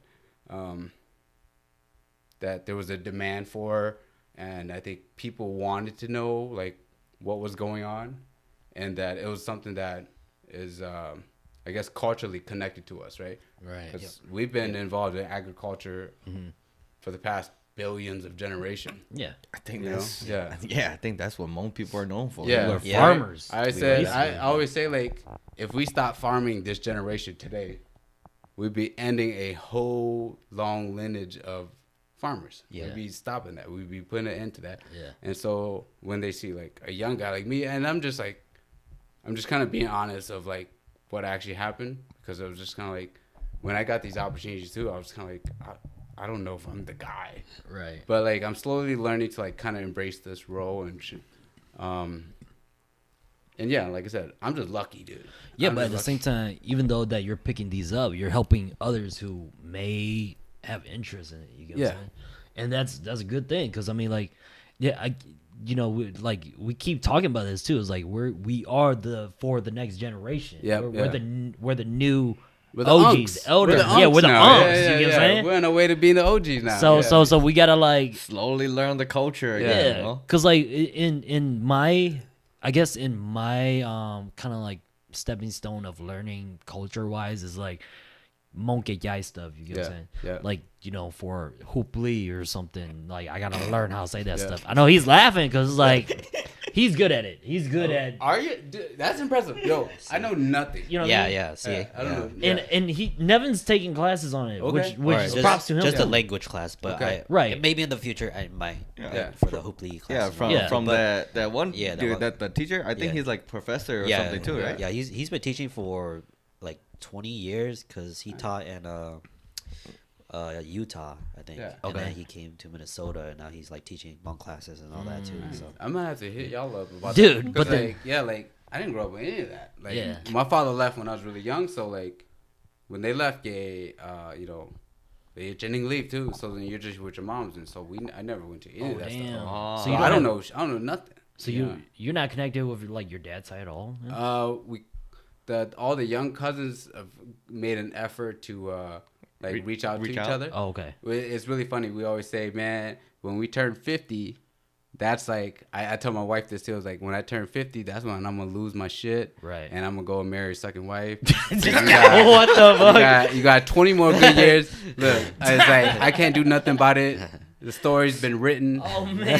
This is the Wild hurt, boy. This is the hurt curse. I Yeah. can't do anything about it. I'm not responsible for anything that happens after I turn 50. Yeah. So you Hey, got don't say that. you got 15 more good That's years with messed me. up. We gotta make this Are thing you, count. are you a her then? Yeah, come on, yeah. Don't say it's a hurt curse, dude. Yeah, I don't know what it. I don't know what it is, but he's hard too. I don't know what it is, but all I know is that it wasn't just my dad. It was mom. Did I say your last name Yeah. wrong then? What'd you Didn't say? say his last name, did you? I did. Yeah. You did. You said his last name. You said her. I think you did say her. Oh, I did say her? Yeah, Oh, yeah, I did. yeah, Okay, yeah. okay. You I said- thought I was something No, else. and I'm not trying to put No, that no, you good, on you good. anybody. No, but, no, it's not. It's just- we're just or fucking like, around. yeah, like, but I just I didn't grow up with a lot of that, and I think the uncles they did kind of make like somewhat of an effort to kind of Right. invite you to go out and do stuff, but also like you're a young kid, and if it's like your dad ain't gonna tell you to do it, like like I ain't gonna fucking go. Here's my thing about that, because like my dad's very Americanized, right? Mhm.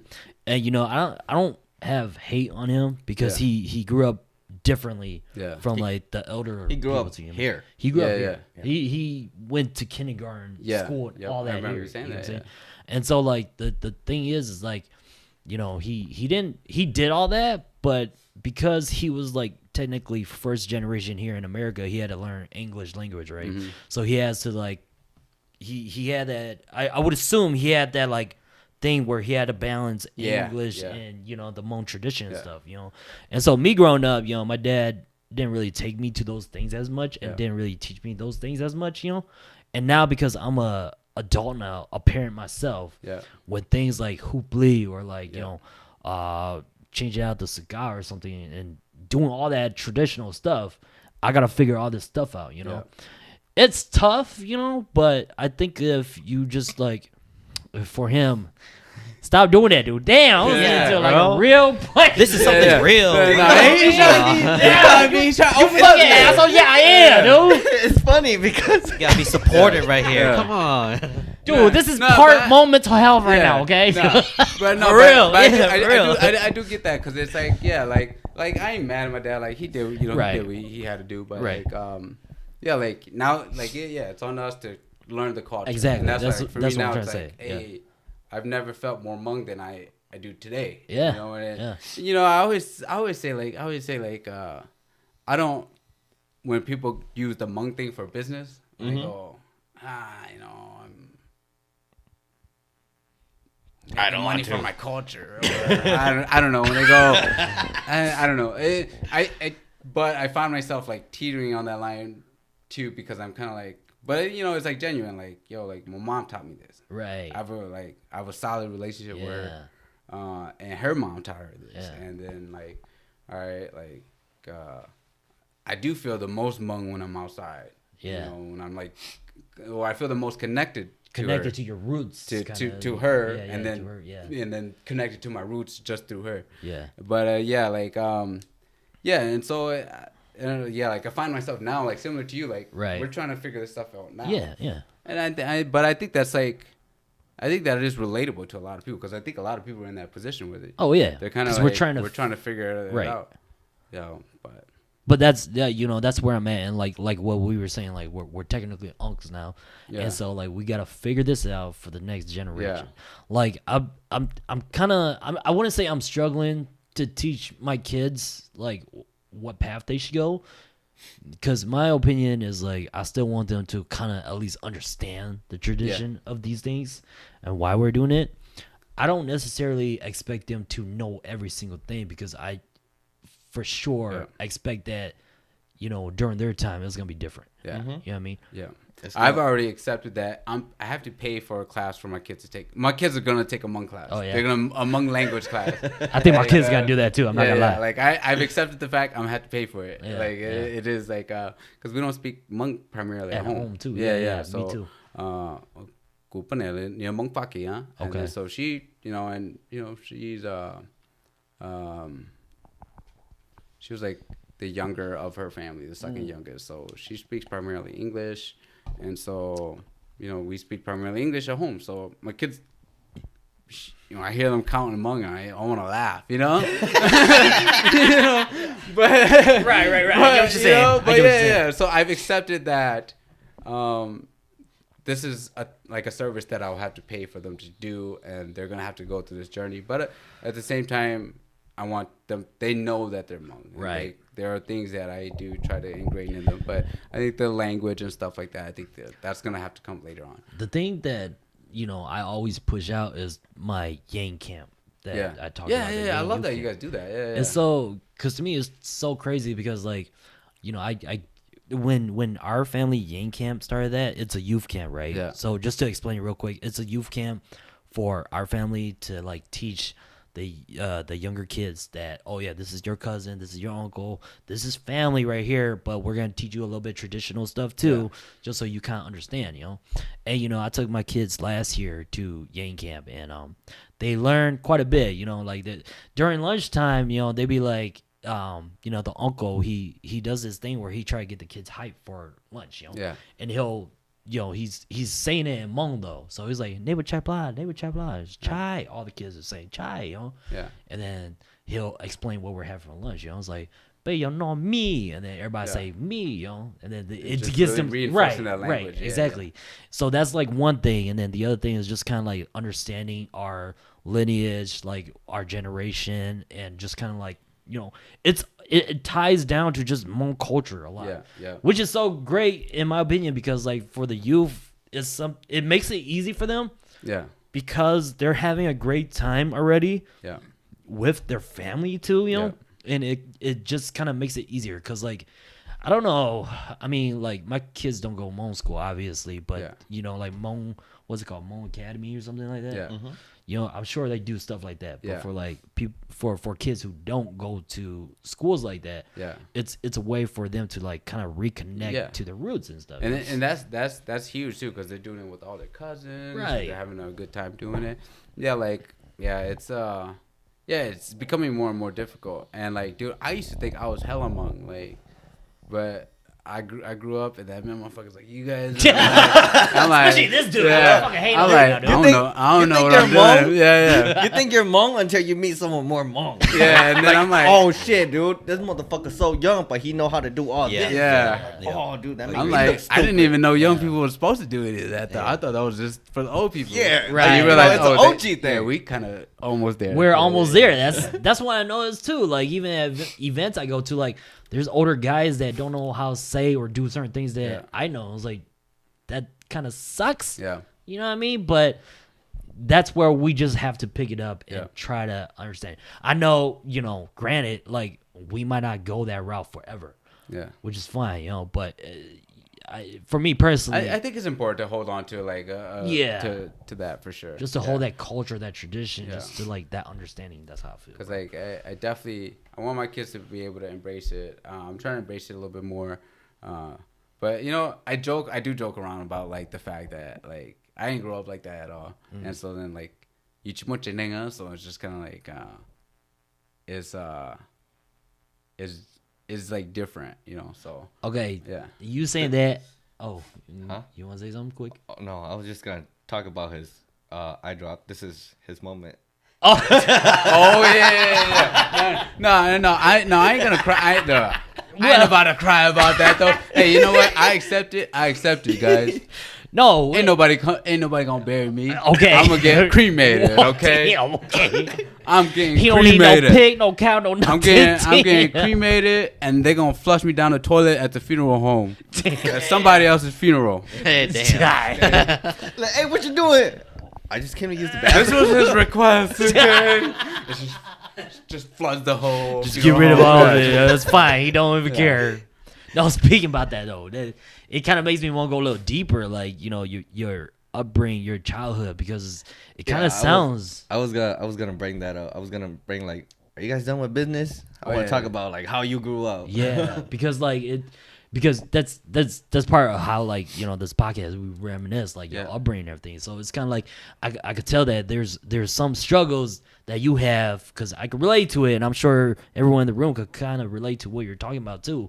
So it's kind of like, how was it, you know, growing up, you know, as a child? I don't know how many siblings you have, and it's kind of like, you know, just kind of talk about that. Yeah, that's all. Yeah. So we grew up North Minneapolis. 7 kids. We grew up in the Sumner Home projects for a little bit. We eventually moved out.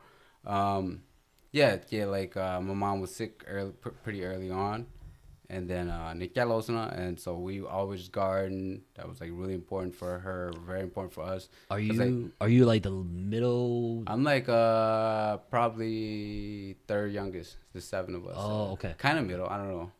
Okay. Yeah. Third youngest. That's fine. Yeah.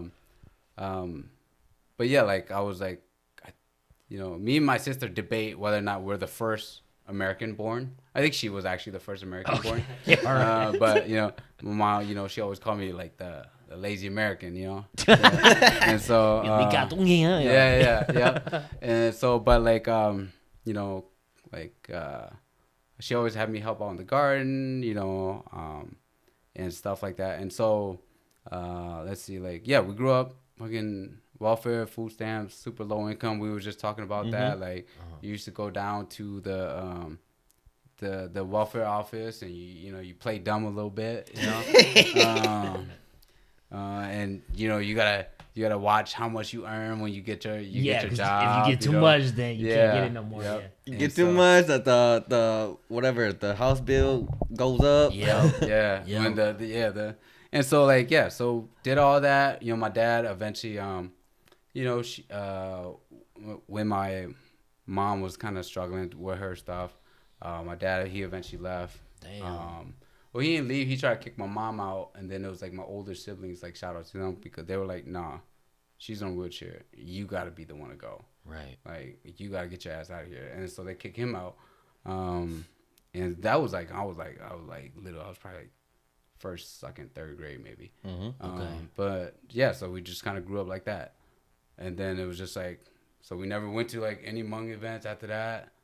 We never like, talked to my uncles here and there, see them periodically. They're all like not terrible people, Right.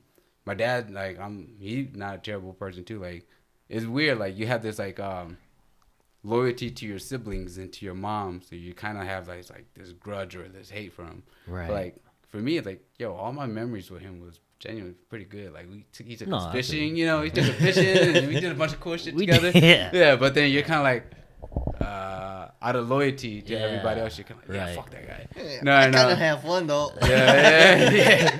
But like, so we just grew up like that. It was, I always say, like, it played a big role in my life because, like, growing up with my mom, like, I was a mama's boy. I always took care of her. The family agreed that, hey, look, like, Nichelo, so we have to all contribute to, like, take care of her. For so sure, we always, like, when I was a kid growing up, like, no matter what I get into, like, I always had to make sure I come home.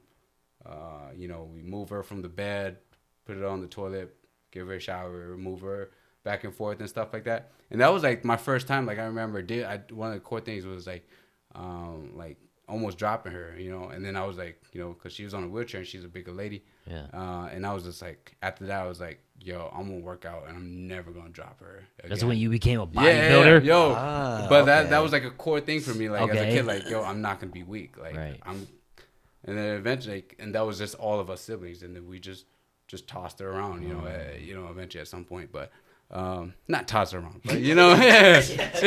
But What the heck? Why you laugh, dude? Why you laugh, dude? I can see what No, you're no, thinking you right fucking now. asshole. Because I kind of imagine it. Exactly. We made sure we was like capable of doing Right, that, right, exactly. Like, and that's why it was like such a core thing for me, like, to be like strong like that, like physically, and so, but it also like, we were like bad kids and naughty and stuff like that, but because I had to make sure I come home every night, I think that kept me out of actually getting caught up into anything really serious. Right. Where it's just like, dang, like, a lot of friends in similar situations, like, ended up getting caught up with stuff. But, like, I think for me, it was just kind of this weird thing where I had to go home and make sure she was good. Right. So, like... Especially on the north side, too? Yep. Yeah. So, yeah, it's easy to get caught up. Yeah. And so, so we grew up like that, and, like, I think the family agreed that we were all going to help her out. And her way of showing love was cooking food and gardening. Mm-hmm. And so that was the only thing she knew how to do for us. And that was the one thing that she could do that made her feel like a mom, and made her feel like whole, And so we, always made sure we ate her cooking.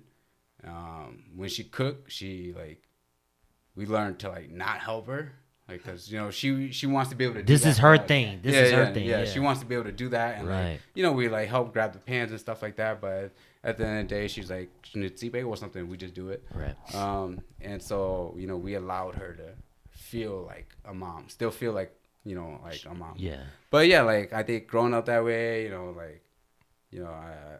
learned how to. I became a mama's boy. Learned how to treat women. Learned how to talk to women.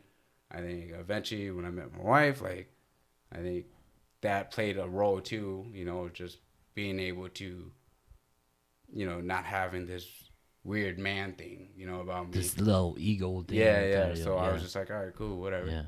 Yeah. So, yeah. Okay. Eventually, I always knew I was going to go to college. Did that. College, got a job, whatever. How's high school like? High school was fun, man. Yeah. Yo, I always joke like I have to work hard now. Okay. Because if I don't work hard and I fail now, I would be the guy that peaked in high school. Yeah. The guy that, like, I played football in high school.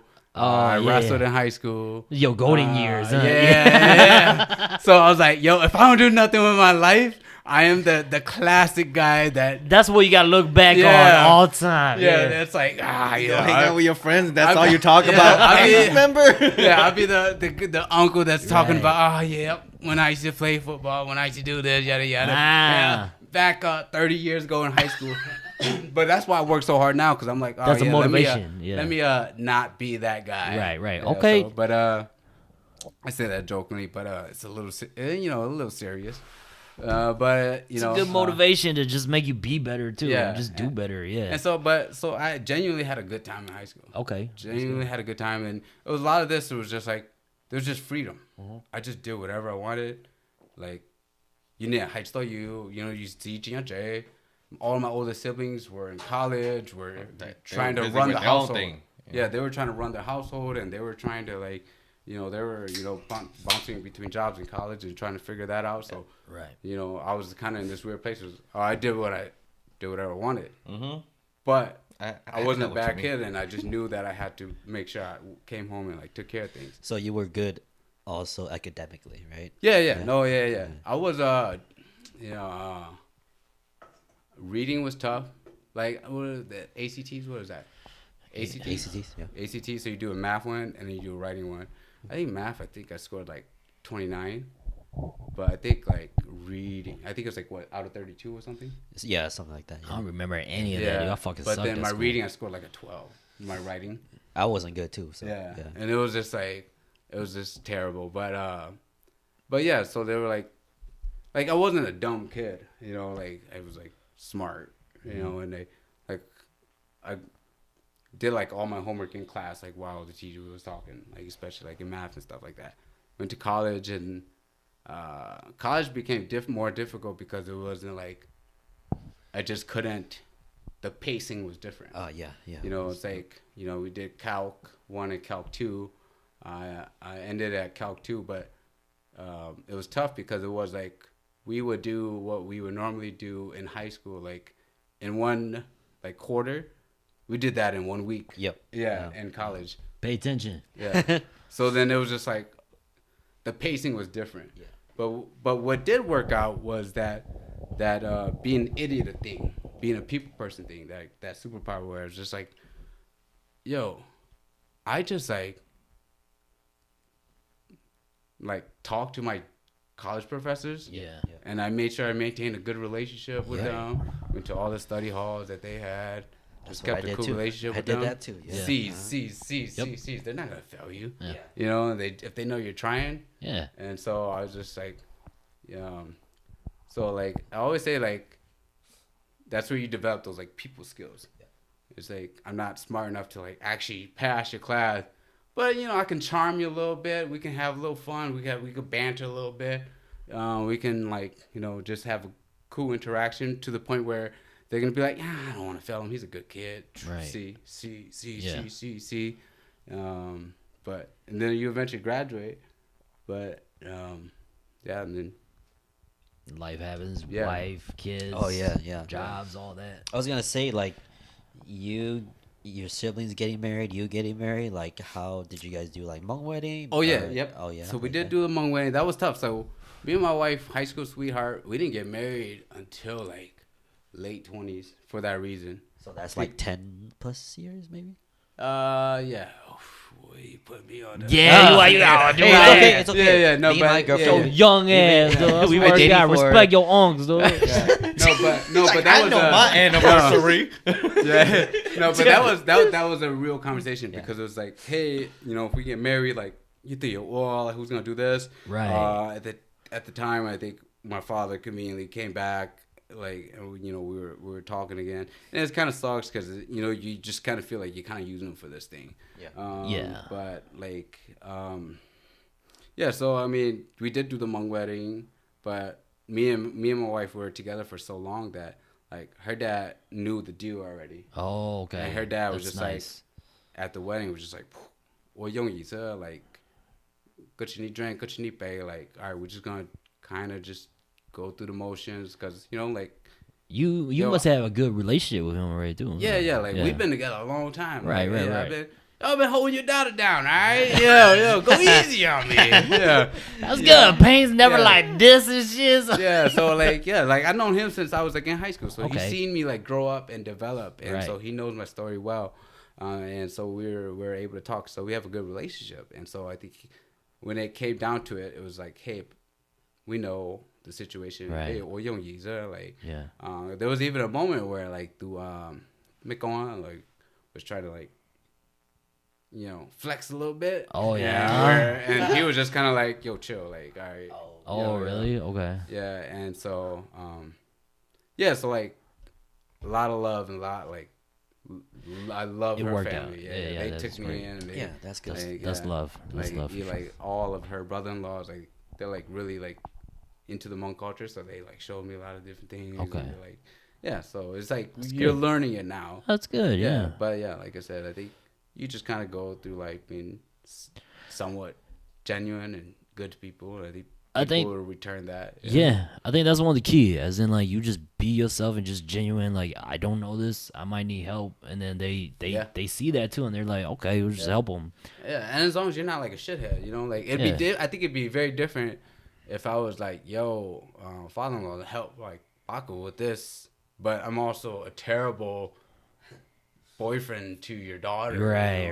Probably be like, no, heck no, Yeah, exactly. But because I think we were able to maintain a good relationship with him, like, like we talked, a lot, and then like, he knew that, I'm not doing his daughter dirty or anything, like, so he was just kind of like, yeah, cool. That's good. Yeah.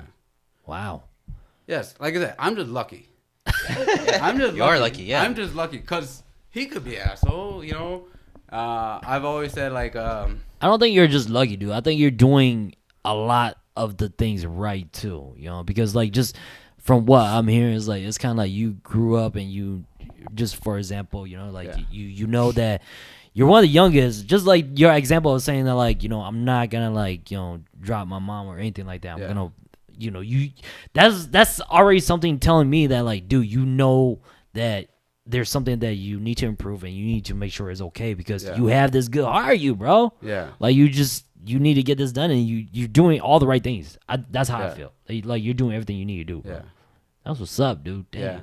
Yeah. And now that I'm adult, like thinking about that in hindsight, like, I agree with you. I think it just sounds weird when somebody's like, I knew what I was doing, so I just kind of. That's what I said for you. Don't worry about it. You gotta play the idiot. No, I got you, dude. I got you. You gotta play the humble idiot and be like, I'm just lucky. I'm just lucky to be here. No, you're doing everything right. That's from what I see. Yeah. But truthfully, I mean, that is lucky, dude. Like I said, like I'm pretty lucky. In a weird way, lucky my dad left. Shit. In a weird way, sucks to say. Lucky my mom was on a wheelchair. Because imagine if she was taking me to go do those 5-10 acres out there. I would have been like, fuck farming. You're saying as in like, if this never happened, then you wouldn't be who you are today. I would be like, fuck farming, And then if I would have been going to like all the Hmong events, like I didn't drink till I was like 21. I'd probably be in like 15 drinking and whatever, Damn. And, but also like, that's every us. Saturday. That's you. every Saturday, like I wasn't occupied with like doing these things. I didn't feel this weird obligation to do this stuff. And my uncles were cool too because they were like, "Yeah, go get your education. We'll figure this shit out later." But it was just like now I wasn't obligated to do all these stuff. I can take this time to discover who I do the things I like and discover who I am. So it was like in high school, like. We go hang out with friends on Saturday. There was a summer where I went jogging with my wrestling coach every Saturday. Yeah. But I would imagine it'd be very different if I have to go do these events. Right. So, but like I said, I guess in a weird way, it worked out that he left. Yeah. Nông có you cái giấy tụi mình tớ xả thầu có gì dòng. Yeah. He's very OG. I like it. Yeah.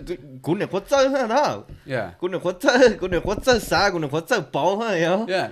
But I think you learn that by eventually like I think I learned that because I had to make a lot of decisions for myself, and I had to stand on my own decisions. 100%. I feel that. When you're young and your parents make all these decisions, you get to a position where you're like, yeah. And now that I have to make my own decisions, it's just kind of like, you know, you haven't really thought things through yet. Right.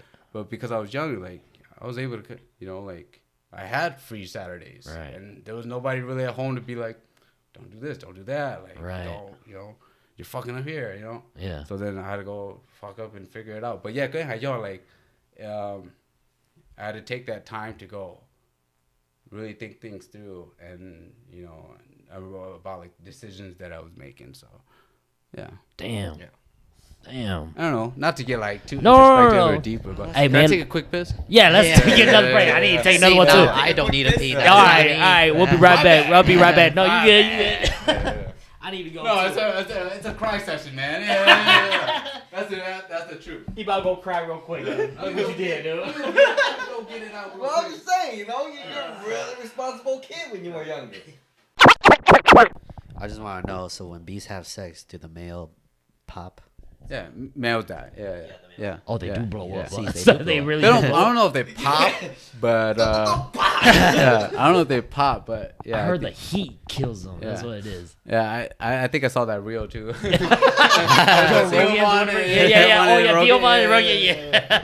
I don't know if that was real, but I definitely looked into it. I forgot though. When I heard that, I was like, I went and go Google that. I was like, is that the case? I feel like I should know this just in case this exact scenario happens. Somebody asked. But yeah, they do die though. They do die after mating. I don't know if they pop or explode because of the heat. I don't know. But yeah, like, that's like the only purpose that they serve in the colony. Even like when winter right now, they call this like the summer dearth, where there's like not a lot of things in bloom right now. So everyone's strapped for a resource. So usually right now they're kicking out all the male bees. There's not a lot of resources going around. So even like wasps are coming around now, like hornets are coming around because they're trying to rob my bees of their honey. So we're getting a lot of those things around. So yeah, right now it's just kind of like this weird time for a lot of insects that collect or that pollinate and collect nectar and stuff like that. Now here's the other thing too, like, you know how you said like 3 boxes and then also 12 boxes? Yeah. How big is a wasp, or not, I'm sorry, not wasp, but how big does like the nest or the... They can fill up all 3 boxes. Okay. So each box contains 10 frames.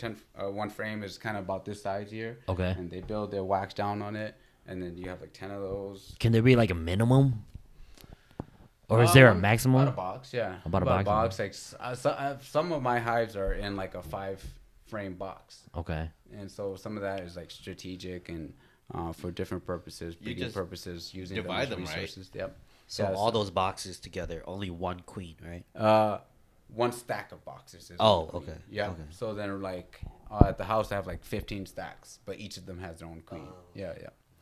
So and then they say roughly if the boxes are full, each box can contain about 10,000 bees. Damn. Okay, I really hate bugs. Yeah. Like I can't look at a close-up photo because it creeps me out, right? Yeah. For real. I hate bugs. Yeah. I hate bugs. Yeah. So like, no, it is. There is something instinctual in it. Yeah. And like when I said I had to go first time to go picking up the bees, your bones are like rattling when they're buzzing. Because like my first time at the bee farm, millions of bees all around me. The farmer, literally, that's how it was. I didn't have a bee suit or nothing. The farmer wasn't even there. He said, "Just put it in your car and you're good." What if they fly all over my car? Like that? Yeah. Oh damn. And I sat there for like 30 minutes just looking at them. Yeah. And because it's on their farm, so not all the other bees are checking out this box. Okay. Yeah. So it's covered in bees, and I'm just looking like I'm supposed to grab that. That sounds crazy. Yeah. Yo, like this is my first time interacting with bees. Okay. On that level, Yeah. like I've never seen that many bees. The buzzing is just roaring, and your bones are just everything in your body wants to run, and you just have to resist that urge, and your bone it's bone chilling. Yeah, until you find out as long as you don't bother them, they won't sting you. So they're not like grabbed it, right? Yeah. You grabbed it. I eventually, after sitting there for 30 minutes, once most of the bees kind of went off, I was like, all right, slowly put it in the car. You gotta be calm strapped about it in it. there. Yo, open all my windows. Drove home. It was like an hour-long drive. Normally, it took 3 hours to drive home. I drove home super slow. Every little bump, I'm like, fuck. But yeah, it was like my first time with it. But I brought that shit home. I was super happy. Damn. Super happy. And like I got my new toy. Yeah, that's legitly what it was. And so, and shout out to him too, because like that bee farmer, Brian from Ames Farms, he's like one of the bigger beekeepers here in Minnesota. Okay. But he eventually, when he like after like 3 years or 3 years, he was like, "Oh, you've never taken a beekeeping class before?" And he was like, "Why don't you come and I'll show you how to do some stuff." And so like he's kind of my go-to guy now, like even with the business of beekeeping. Okay. So he gives me a lot of pointers and he kind of shows me a lot of stuff. And so like when you just start doing stuff and people see that you're doing it, people want to help you, And so I think when he was like, "Yo, all right, this guy, he's been picking up bees from me every year. I see him posting a lot, like." Especially if like that's like their hobby already. Like and he was like, he was just kind of like, "Yeah, I'll help you out." Yeah. Because the traditional beekeeping route is like, if you want to do it, you take a beekeeping class at the U of M, you join the U of M Beekeepers Club, you get your suit, you get your tools, you get your hive. Now you're already $2,000-$3,000 in before you even got bees. So I was like, all right, I only got X amount of money. Yeah. I can take a beekeeping class, maybe save up some money to get bees next year, or I could just get the bees. Right. I've already been YouTubing it for the past 5 years. Yeah, might as well, right? Let me just get the bees. Just You can learn anything from YouTube, Yeah, yo. that's true. And that's the true. truth. Like, That's true. I still YouTube everything when it comes to bees. And it was like those first 3 years, I really didn't have anybody. I had YouTube, and then I had my coworker's dad that I eventually met. Right. But then Brian from Ames Farms, he was like, "All right, man, why don't you come up here? We'll show you actually how to do this shit." All right, kid. Yeah. And from there, he was just like, "All right, this is how you do this. During this time, you want to start getting ready for this, start getting ready for this." Like, and so, and like I said, once you start doing it, and when people see you doing it, like the people that are already doing it want to help you. Right. Right. And so my thing now is because I've kind of backdoored my way into beekeeping, I think at some point now I do want to get involved with the U of M Beekeepers Club. U of M has like one of the biggest I think they lead the world in like studying honeybees. Oh, Damn. wow. Yeah, and so they do like crazy research there, and so like the state fair, they always have the honeybees and like the honey contest. Like Yeah. like I've never done any of that, so then now I'm kind of like, all right, now that I've kind of backdoored my way in, let me go and Are you gonna do things properly, shake the right hands, kiss some babies, like That's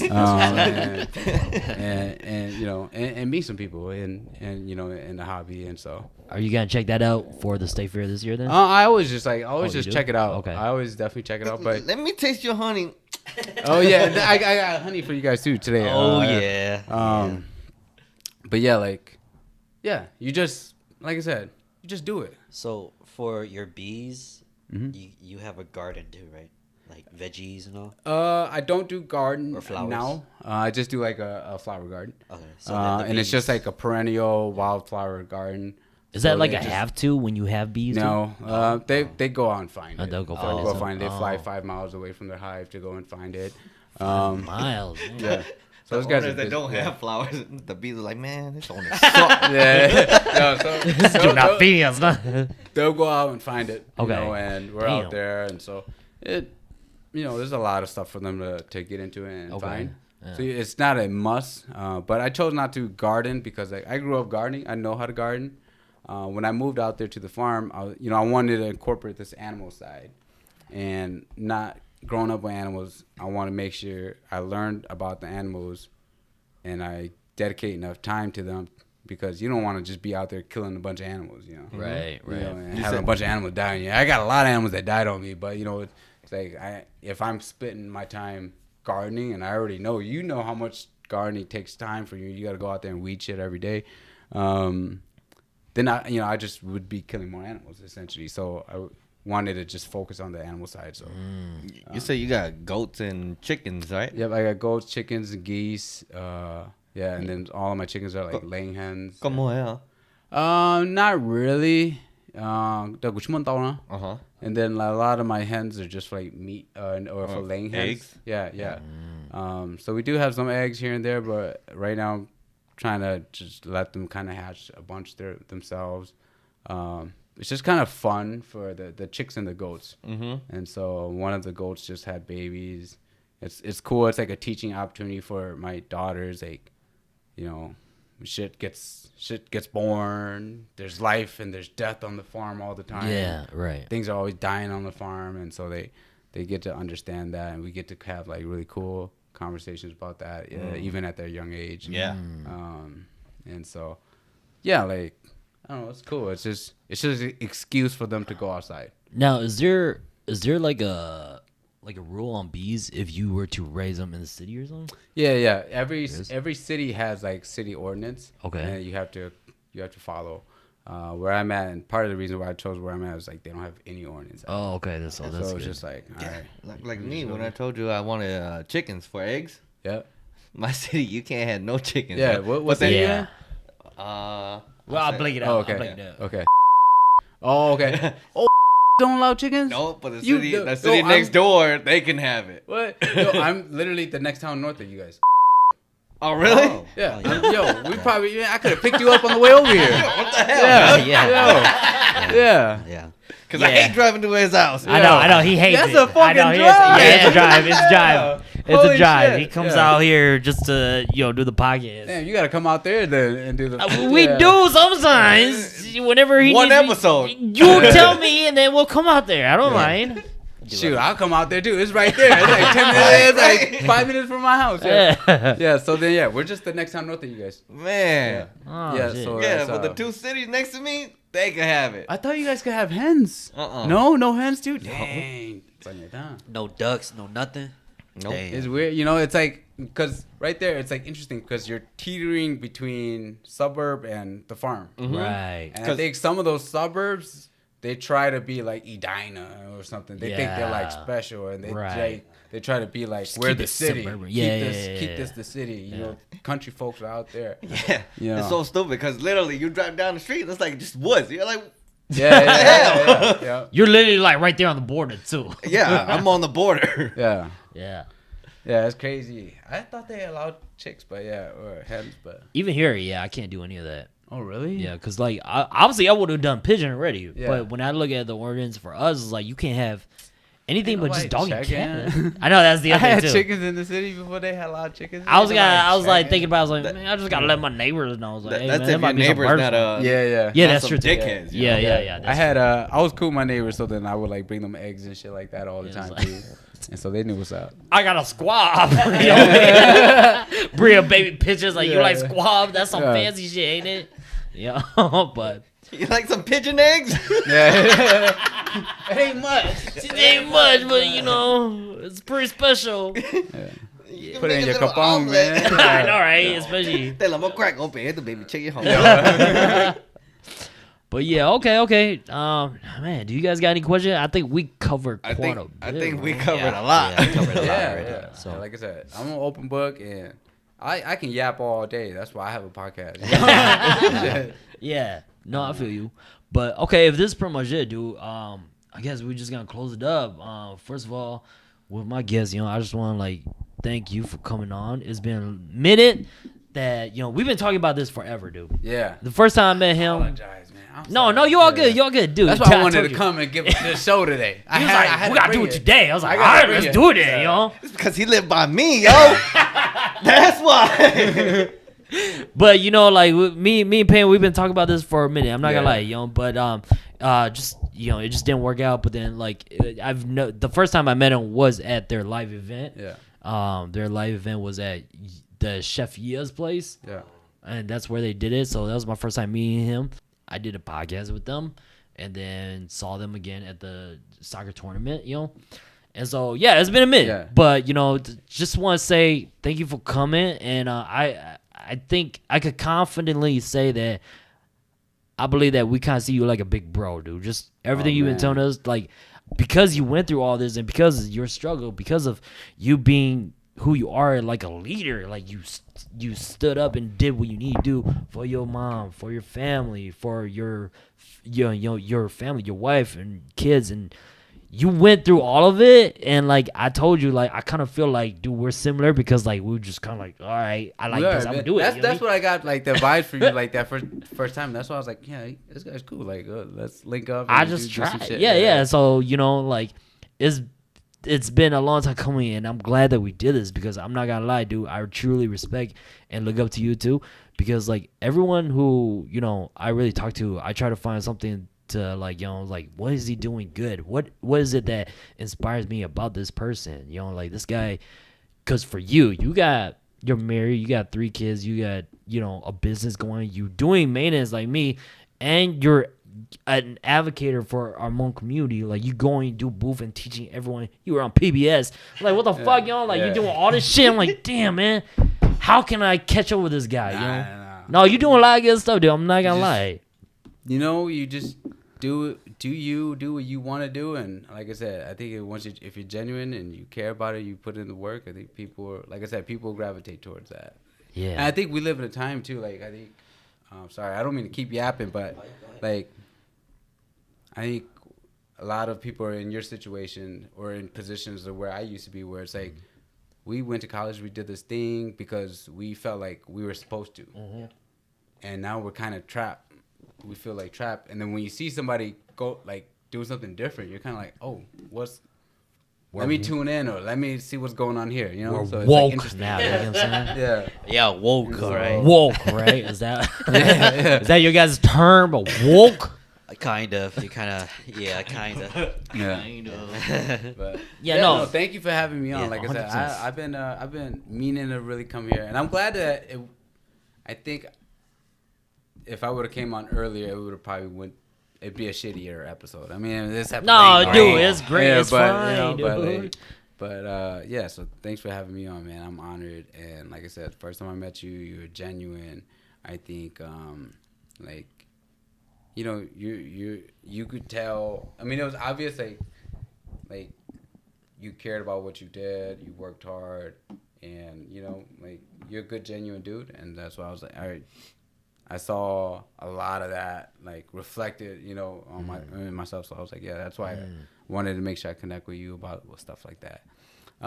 Yeah, so thank you, man. Appreciate it, bro. That, yeah. I'm glad you came, brother. No, dude. Y'all are the leaders. Y'all are the hosts. Y'all are the big pros. Like y'all are hosting the content creators things. Like, we are OTAing, so that means. We try out the ass. Yeah. Everything is just whatever bullshit we talk about is just whatever. But at the same time, like I know for a fact, like my crew here, like as much as we fuck around, like we do want to learn. We do want to like understand how people, how they work too. And I think that's really key. Like what I said, when you fuck around, everyone just relaxes a little bit, right? And it opens that door for people to give you game. They're more genuine. That's a tool that you have to like be able to use, and you get a little bit vulnerable, but we respect it too. Like we're not trying to like just fucking clown on you or anything, but it's also like a learning perspective for us too. It's like, okay, this guy went through all this. Okay, so that's great to understand and to like grow for ourselves and to learn from, Yeah. But yeah, man, no, 100%, dude. Like, dude, I love you like a brother, dude. I see you as a big brother. Everything appreciate that. Yeah. Everything you said today, like I said, I'm confident that like me and Nevin and Justin, like we feel the same way. It's like we were just sitting here paying attention to you, dude. And yeah, so thank you again. Do you want to give a shout out, or do you want to like put your plugs in? Yeah, go to GuerrillaPastures.com.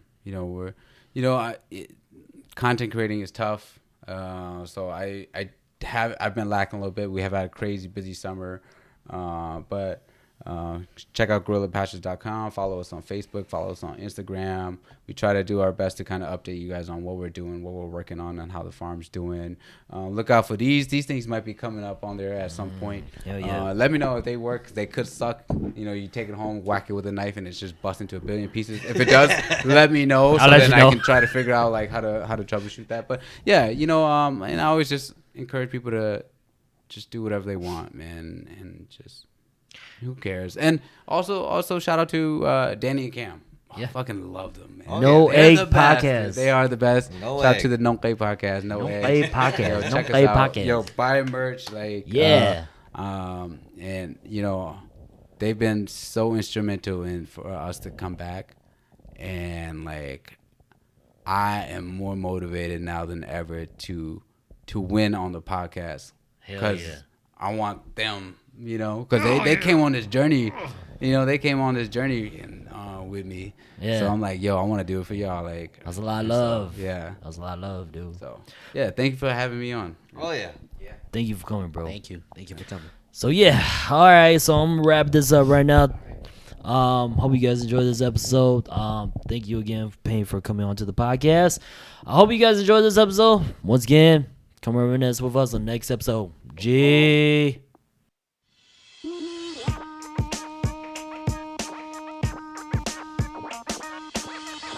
Yes.